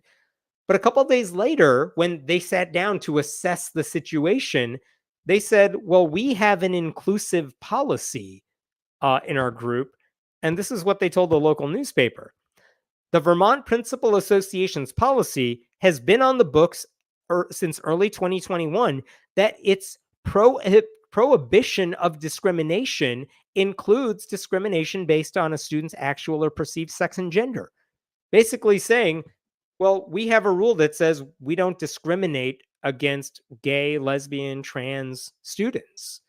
And this school, this Christian school, was violating that rule by forfeiting a game because there was a trans player on the other team. So guess what the Principals Association did? Within like 2 weeks of that game, they kicked Mid-Vermont Christian School out of their league. They made it official. They would no longer be allowed to participate. And this is the statement that I absolutely love. This is from, again, March of 2023. Jay Nichols, the executive director of the Vermont Principals Association, said the organization's 15-member executive board was unanimous in its decision. If you don't want to follow VPA rules, that's fine. But then you're just not a VPA member. It's fairly simple. That's really all we're going to say about it, which sounds sensible, right? Like, if you're going to allow a religious school to come into your league, the least they can do is say, all right, we accept your rules when it comes to how you conduct these games. The school broke the rules, so they were kicked out. It's not that complicated, right? So what do you think happened after that? They pretended they were being discriminated against, and they announced plans to appeal that decision. This is what the lady told CNN, or at least she put it in a statement. This is from CNN. Mid-Vermont Christian School is disappointed with the decision of the VPA Executive Council to ban us from participation in all VPA activities. We intend to appeal the decision. Canceling our membership is not a solution and does nothing to deal with the very real issue of safety and fairness facing women's sports in our beloved state. We urge the VPA to reconsider its policies and balance the rights of every athlete in the state, except the trans one. We don't care about her rights at all. So they put out that statement. I don't know. Safety and fairness somehow did not bother any other team that played against that particular team with a trans athlete. So the Christians took the coward's way out. And then the school amped up its victim complex by suing state officials over all of this. So last November, the right-wing legal group Alliance Defending Freedom, they filed a lawsuit on behalf of that Christian school and two families, claiming that the state violated the school's First Amendment rights by preventing them from practicing their religious beliefs about sexuality and gender. And this is from Alliance Defending Freedom here. Despite 28 years of prior participation in the league, the school cannot compete in any VPA athletics, effectively blacklisting the school from all state-sponsored events in the state, including VPA spring sports, for which schools are still creating schedules. The VPA is going so far as to exclude Mid-Vermont Christian and its students from participating in co-ed academic competitions like the Geography Bee, Science and Math Fair, and Debate and Forensics League, all because the school believes biological differences between boys and girls matter. Buddy, that's how it works. When one organization oversees extracurricular athletic competitions, if you're out of the group, if you're out of the league, you don't get to do any of it. You don't have a right to be in the league. They allowed you to be in the league. And this group said, no, we like bigotry more. Like, whatever, that's how it works. Like, they can always form their own Christian bigot league. They can always organize events with other bigoted churches, and they can hold up banners that say, we hate trans people. Like, they demanded entry into the public league, and now they don't want to play by the public league's rules. Like, the Christian school chose this route, not the state. The state was already being generous, I think, by allowing them to participate. And so this was a 71-page lawsuit. They cited the Vermont case I mentioned in an earlier story, Carson v. Macon, that said if a state offers certain benefits to public schools, they cannot deny those benefits to private schools. But the lawsuit also didn't mention that Maine lawmakers passed a law that said taxpayer dollars can't be used for discrimination, and how that school said they would rather reject the benefits than follow the rules. So in Vermont, the Christian school said they want access to the state benefits without following the state's rules. Like, those are not identical situations. Anyway, I'm going to skip ahead a little bit, which is to say the lawsuit went after state education officials as well as the people running the athletic competitions. They made it sound like they were really being discriminated against. Here is part of their lawsuit. The state has thus put plaintiffs to an impossible Hobson's choice, where you think you have two options, but you really only have one. One, abandon their religious beliefs, character, and practices and adopt and follow the state's gender identity rules so they can participate in school athletics and the town tuitioning program. Or two, adhere to their religious beliefs, character, and practices, miss out on middle school and high school sports, lose valuable tuition reimbursements, and inevitably lose students necessary to keep its doors open. Like, no, you don't really only have one choice here. You can do either one. If your private school cannot function because no one wants to go there because you suck, that's your problem. That's a you problem. That's not anybody else's problem, right? Like, there's no reason to allow them to have their cake and eat it too. At no point should anyone have felt bad for them. If the school did not want to compete for transphobic reasons, that is their call, but they don't deserve to be rewarded for it by having access to good competition and an established league. And by the way, they don't deserve tuition dollars if they discriminate against LGBTQ students either. Like, no one was ever punishing them for being Christian.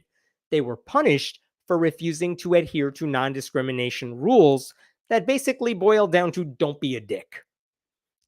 And guess what? That is how a judge saw it too. He tossed out the lawsuit this past June.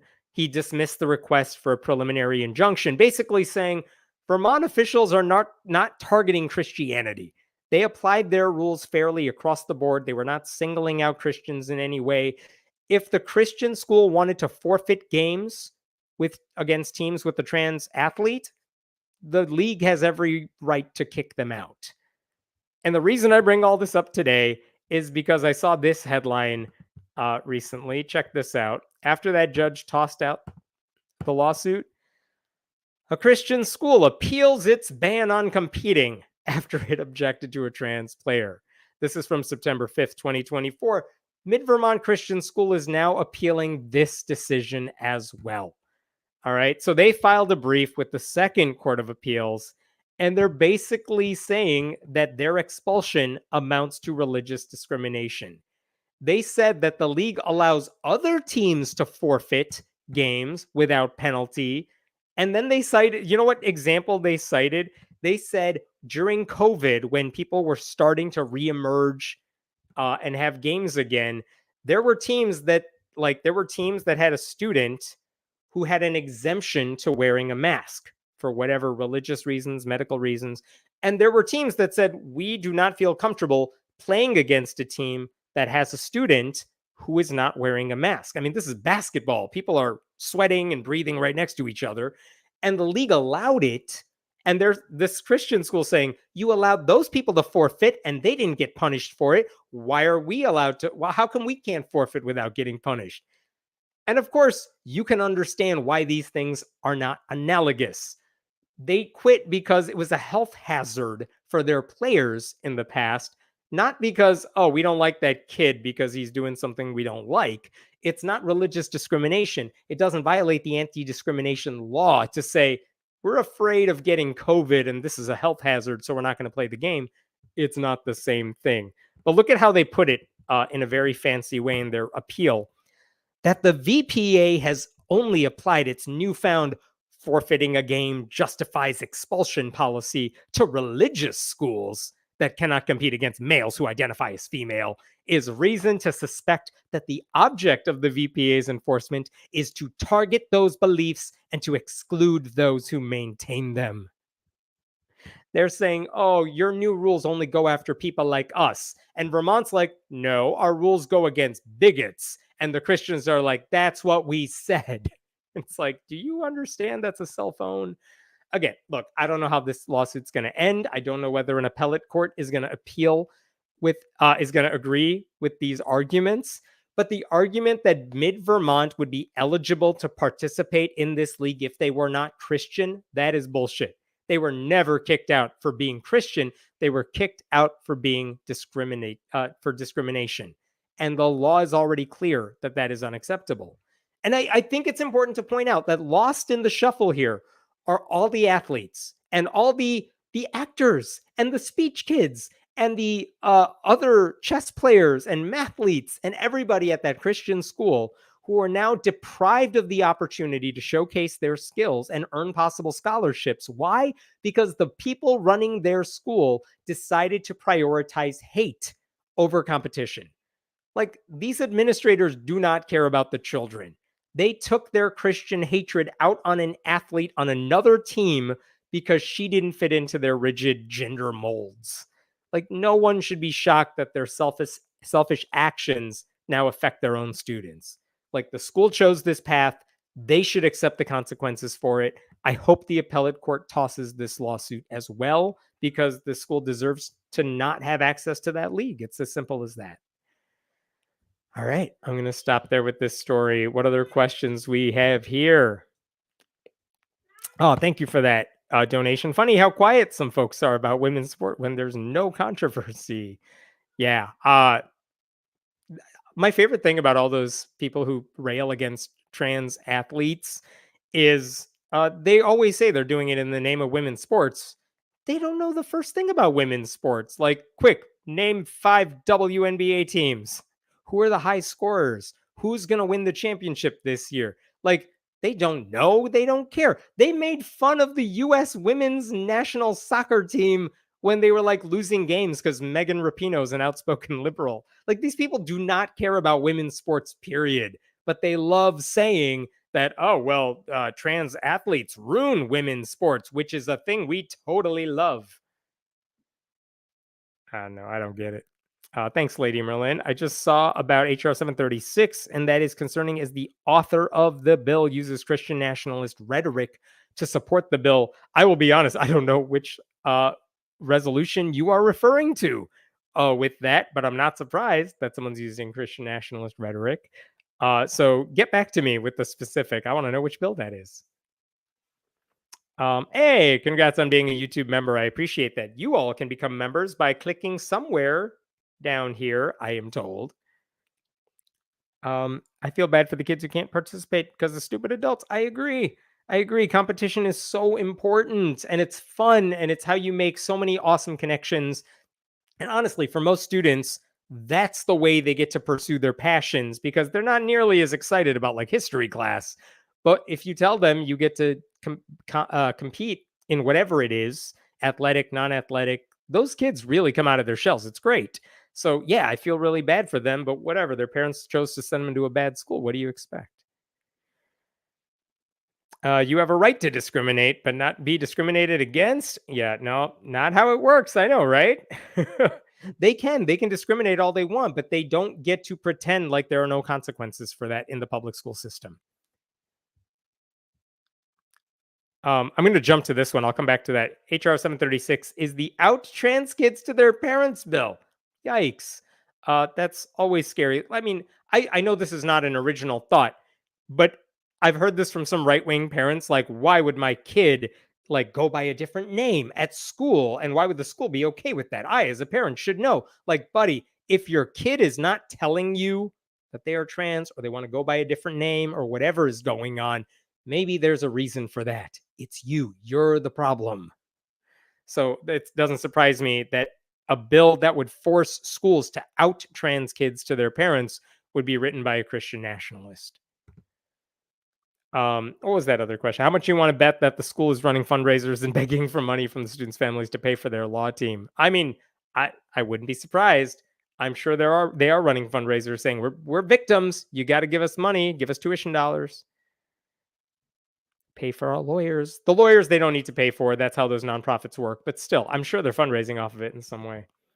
Let me jump to a totally different story here. Got a couple more for you. These should go relatively quickly, and then I think I'll call it a night.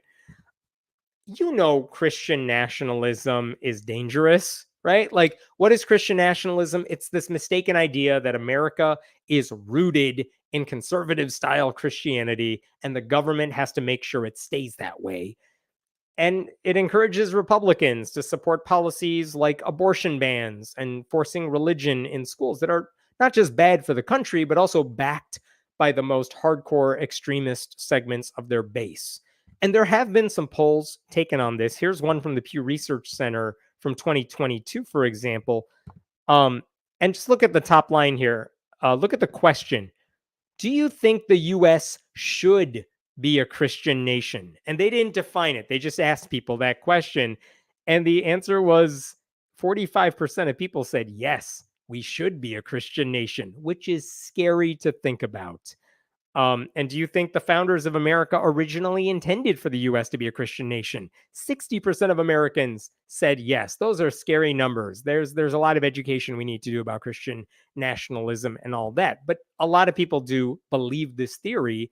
And by the way, that includes 81% of white evangelicals specifically. That 45% that said we should be a Christian nation, that includes 81% of white evangelicals. But here's the question worth asking. Is the concept of Christian nationalism, which is obviously bad, is it also dangerous? Like physically dangerous? And there was a paper published this week that actually tried to get down to the bottom of that question. And check this out. This is in the Journal for the Scientific Study of Religion. Christian Nationalism and Violence Against Religious Minorities in the United States, a quantitative analysis. These researchers said, is there a way we can connect the dots between Christian nationalist rhetoric and violence committed by Christians against non-Christians? Is there a way to connect the dots? And if there is, what do we find? And that's a fair question to ask before we get into the results. It's a fair question to ask because we've seen examples of Christian nationalism leading to very bad things. Like Christian nationalists are more likely to oppose gun safety measures. They overwhelmingly support Donald Trump. They supported his attempted insurrection in 2021, where, by the way, Christian flags were being flown. There's a lot of overlap between Christian nationalists and right-wing militias and conspiracy-fueled groups like QAnon and the Proud Boys. It's not ambiguous in surveys either. I wanted to show you this. In 2023, PRRI, another survey group, they asked this question. They did a survey on support for political violence by Christian nationalism groups. Because things have gotten so far off track, true American patriots may have to resort to violence in order to save our country. And do you agree with that sentiment? And to adherents, the top line here right above my head, to adherents of Christian nationalism, 40% of self-described Christian nationalists said, yeah, political violence is acceptable in certain situations if it means saving our country, which is, again, a scary thought because there's a lot of things they think need to be done to save our country, and none of it's good for people who look like me. So Christian nationalism can be very, very scary. So these researchers were trying to figure out, can we look into this? Is there a way we could do this? And I'll be honest with you, the methodology gets complicated and there are no pretty charts to show you. But I did want to show you a couple paragraphs from their paper here that I thought even lay people can understand this. When politicians affirm the idea that a country belongs to a particular religious group, their beneficiaries, Christian nationalists, may arrive at the reasonable conclusion that the state implicitly approves of discrimination, harassment, and even violence against non-privileged faiths. Thus, the language politicians use can fuel tribalism, reduce inhibitions, and reduce the perceived costs of engaging in majoritarian violence, even if this is not the intention of the said speech. What does that mean? What they basically said is, why don't we look at state-level politicians, senators? Why don't we see what U.S. senators have said that advocates for Christian nationalism? And maybe they did not say, we need to get out and hurt non-Christians.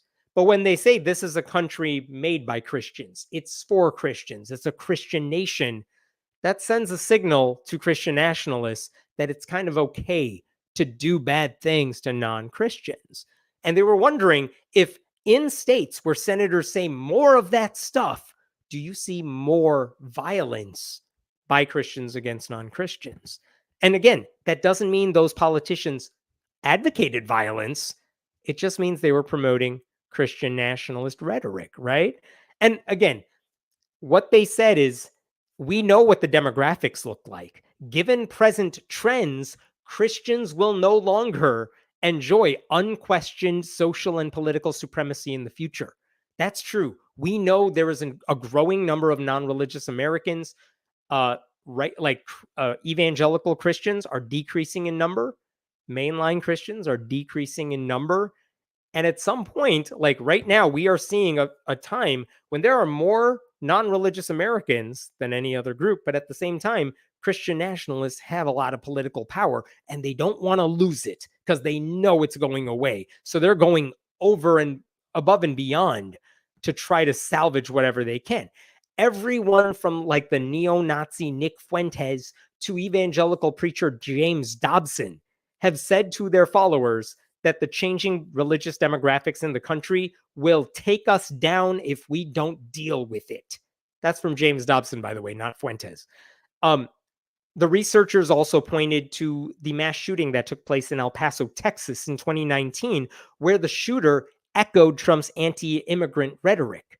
Trump said a lot of horrible things about Muslims also, and that led to a failed bomb plot against a Kansas mosque in 2016. The researchers also said this is happening in India, where Narendra Modi, the prime minister, is a Hindu extremist. And as a result, we have seen a lot of violence by Hindu groups against Muslim groups. So religious nationalism really is similar around the world. And so anyway, they looked at these senators. What did they say between 1990 and 2018? And they looked at the global terrorism database so that we could look at attacks by self-professed Christians against non-Christians. And then they gave some examples. They said, for example, 2015, Ted Cruz, Senator Ted Cruz in Texas, says to a crowd, any president who doesn't begin every day on his knees is not fit to be commander-in-chief of this nation. That's a Christian nationalist sentiment. So what happens in Texas after a senator says something like that? And let me show you what they found. Again, there's no pretty graphs for this, but they did this across the board with a lot of statements from senators. And what they found is that the model ratios indicate that states where senators articulated support for Christian nationalism recorded between 1.4 and 1.5 times the number of Christian nationalist attacks. Like when people use Christian nationalist rhetoric, violence against non-Christians goes up. How much does it go up by? Nearly 1.5 times what you would see in other states. And what do they conclude? After doing all this, here you go. In summary, all of the results, and by the way, they tried to cover all the other variables that might be factored into account when looking at that violence, and this is what they say. In summary, all of the results, including the robustness checks, provide ample support for the hypothesis that the public expression of Christian nationalist sentiments on the part of American senators is positively and robustly associated with greater attacks by Christians against non-Christians. In no cases was the Christian nationalism variable found to be statistically insignificant. Like they connected the dots and they said the reason we are connecting these is because of Christian nationalism, not because of anything else happening. And we checked for that and we tried different ways of getting around that. In every case, it is signed in the expected positive direction, indicating support for our theory. Importantly, that our measure of Christian nationalism emerges as statistically significant and positive across models, despite all the controls they put in there. It's not just political partisanship. This is not just like Republicans saying stuff. This is Christian nationalism that is causing this violence. Like, look, more detailed data is going to provide more support for this hypothesis. It will be important to look at surveys delving into how Christian nationalist beliefs directly influence people in various states. So we want to know more about the motives of these attackers. But this is an amazing starting point. I spoke to Dr. Samuel Perry, who is an expert in Christian nationalism. He's the author of the book, The Flag and the Cross, White Christian Nationalism and the Threat to American Democracy. And I said, what do you think about the results that they found in this paper. And I want to read you what he said to me here, because he said it's not a perfect connection, but man, there's a big connection there. He said it nonetheless establishes a robust association between Christian nationalist rhetoric among political elites and instances of actual violence perpetrated by self-described Christians against religious minorities in the state of those politicians. Like, we need more data, but man, this is scary stuff, and it looks good. The research is done well, he said. So there is evidence now that Christian nationalism, it's not just bad for democracy, it can actually exacerbate violence against religious minorities. And look, if you're a senator, I go back to something I said earlier tonight. Senators who represent entire states, they ought to be unifying forces. Doesn't matter their political views, they should be forces for good. You're in elected office. There are only 100 of you. You should be using your power for good. And yet, many Republican senators specifically have sought to turn Christians against non-Christians in the name of patriotism. They should be called out on it. People should not vote for those people. I hope they reject their faith-based divisiveness. I don't have confidence they will, but in an ideal world, they would. But I found that study very fascinating. Happy to answer any questions here before I move on to the last story. Those Christian nationalism surveys need to start wording their questions better so people don't just think mostly Christian or good. So about that, the surveys I pointed to that just said Christian nation or something like that, I think they're well aware of exactly the thing you were saying, which is, well, Christian nationalism as a phrase may mean different things to different people. Because if we say, do you want to live in a Christian country? Some people are just going to say, do I just want to live in a good country? Yes, I do. And they'll say yes to that. But that's why it's important to get that on the record.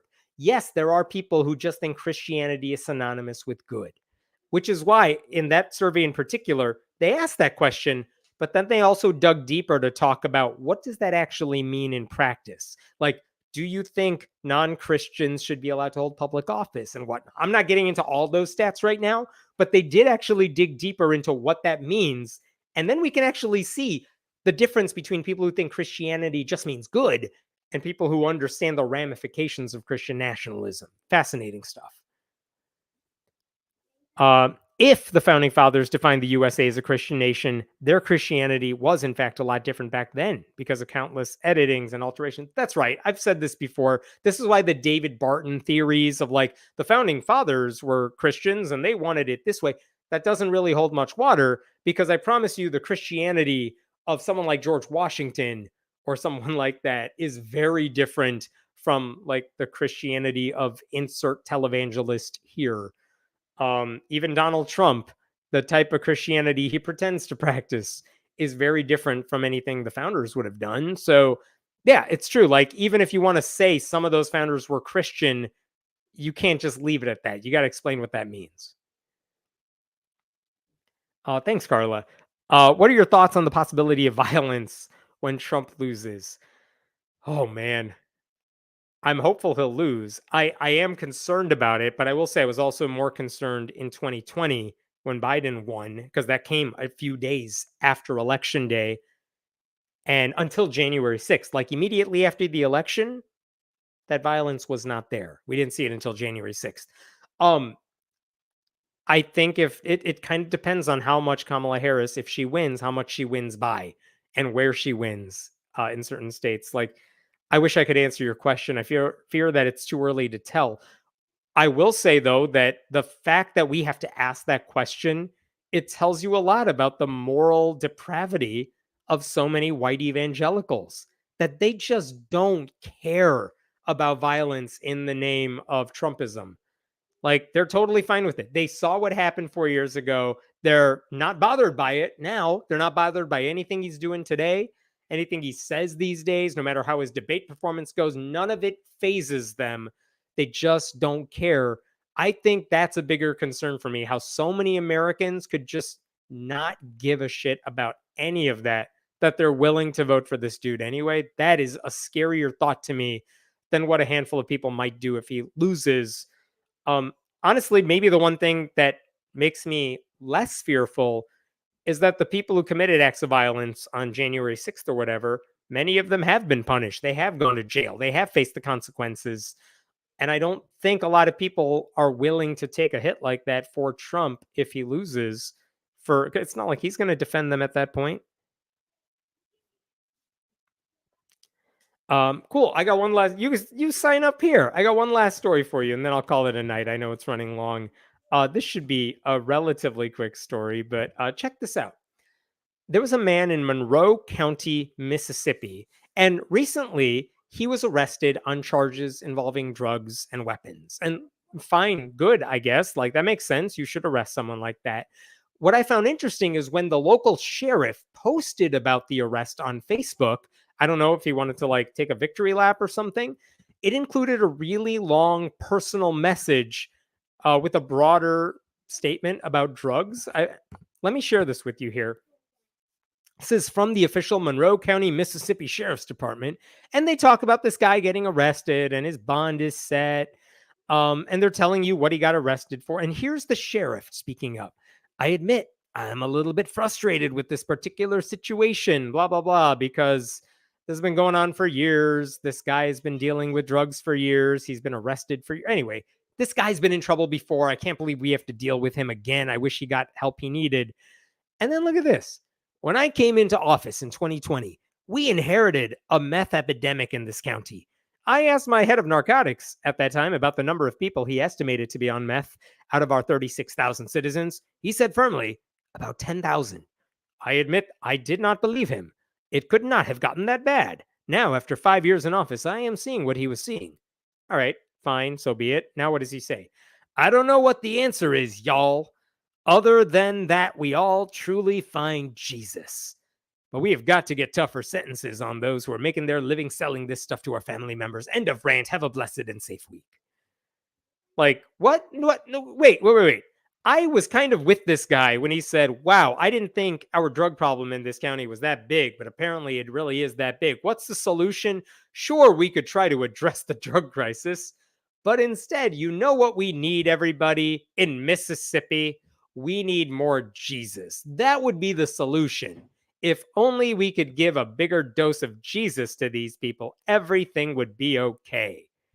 Like, how dumb do you have to be to think that's the answer? This is a survey of just the most religious states in the country. Mississippi is tied for number one. This is the most recent analysis I could find here. 77%. I think that's just straight up Christian. Is that? No, this is religious adults, but you have to imagine it's mostly Christian. But Mississippi is basically the number one most religious state in the country. And for a sheriff in that county to be like, if we had more Jesus, we wouldn't have this meth problem. It just shows you why the systemic problem will never be addressed, because these people have no clue where to start tackling the issue. Like, and it's not just the wrong answer. It's completely inappropriate for a sheriff to promote his religion while bragging about a drug arrest he made and then saying, you guys, I've arrested this dude before, but he's still out there. And then I'm not going to show this to you, but the same sheriff, his name is Kevin Crook, he made a video that he posted on Facebook where he basically just sat in his car and talked about the drug problem. And I'm going to quote what he said. I don't know what the answer is. You know, I wish I did. I know Jesus is coming back one day, and we've all got until that day to figure out our own eternities. And so on the grand scale of things, today, I would rather be concerned with that than anything else.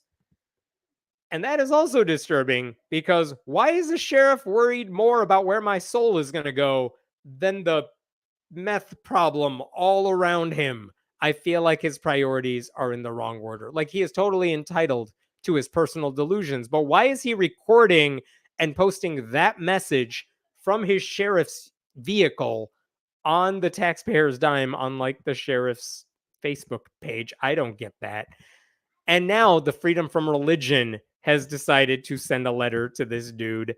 FFRF urging Mississippi sheriff to stop evangelizing. This is dated September 12th, but look at this. Staff attorney Chris Line writes to Crook, it is an abuse of power for you to use your position and the Monroe County Sheriff's Office's resources to promote your personal religious beliefs and proselytize to Monroe County citizens. which is absolutely the right call. And I'm glad they are sending that. And what I found interesting is that shortly after they sent that letter, I went back to the Facebook post on the Monroe County page. It turns out that statement has now been edited. Uh, Here's what it looks like now.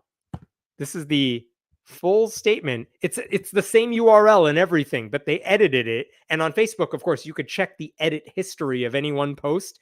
And there's only two versions of it.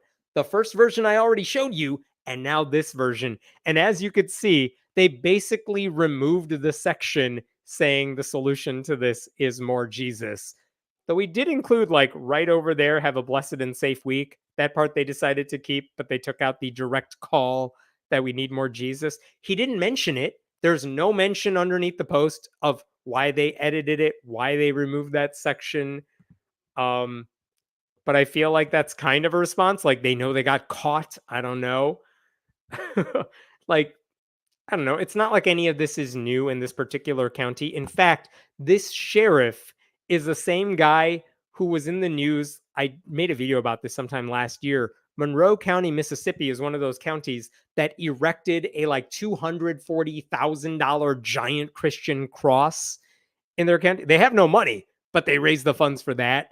And when I talked about that, Kevin Crook was actually the same sheriff who allegedly dreamed of having a giant Christian cross on public property and then helped raise funds, privately, I assume, to make it a reality.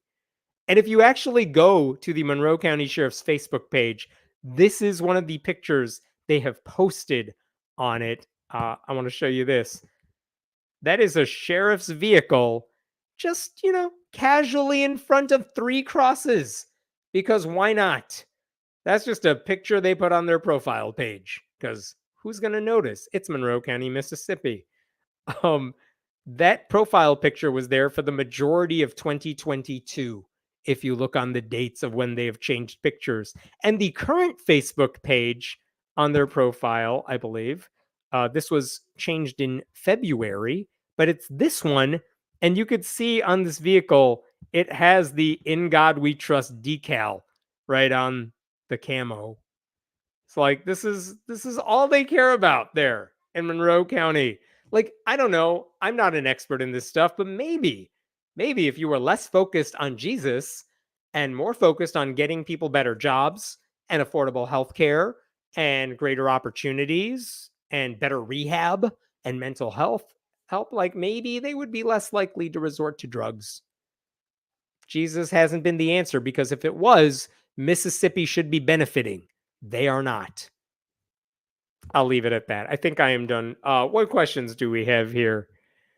Legalize and offer help is cheaper and more effective than Jesus. I will vote for you for sheriff, Keith. Like, and again, we're not legalizing like those types of drugs, but like in general, yeah, legalizing things, regulating it, making sure people have access to affordable healthcare, all of that does wonders. Throwing a Bible at people does not. What else we got here? That's it. So next week we'll be back on Thursday. I'll be in Minnesota a week from tomorrow, in Minneapolis, and you can go to Humanists Minnesota. Google that. You could find the information on that website.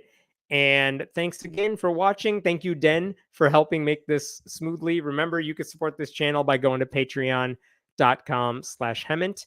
And you can always subscribe for free to my newsletter at, there it is, friendlyatheist.com. Have a wonderful weekend. Have a safe weekend. I'll see you all soon.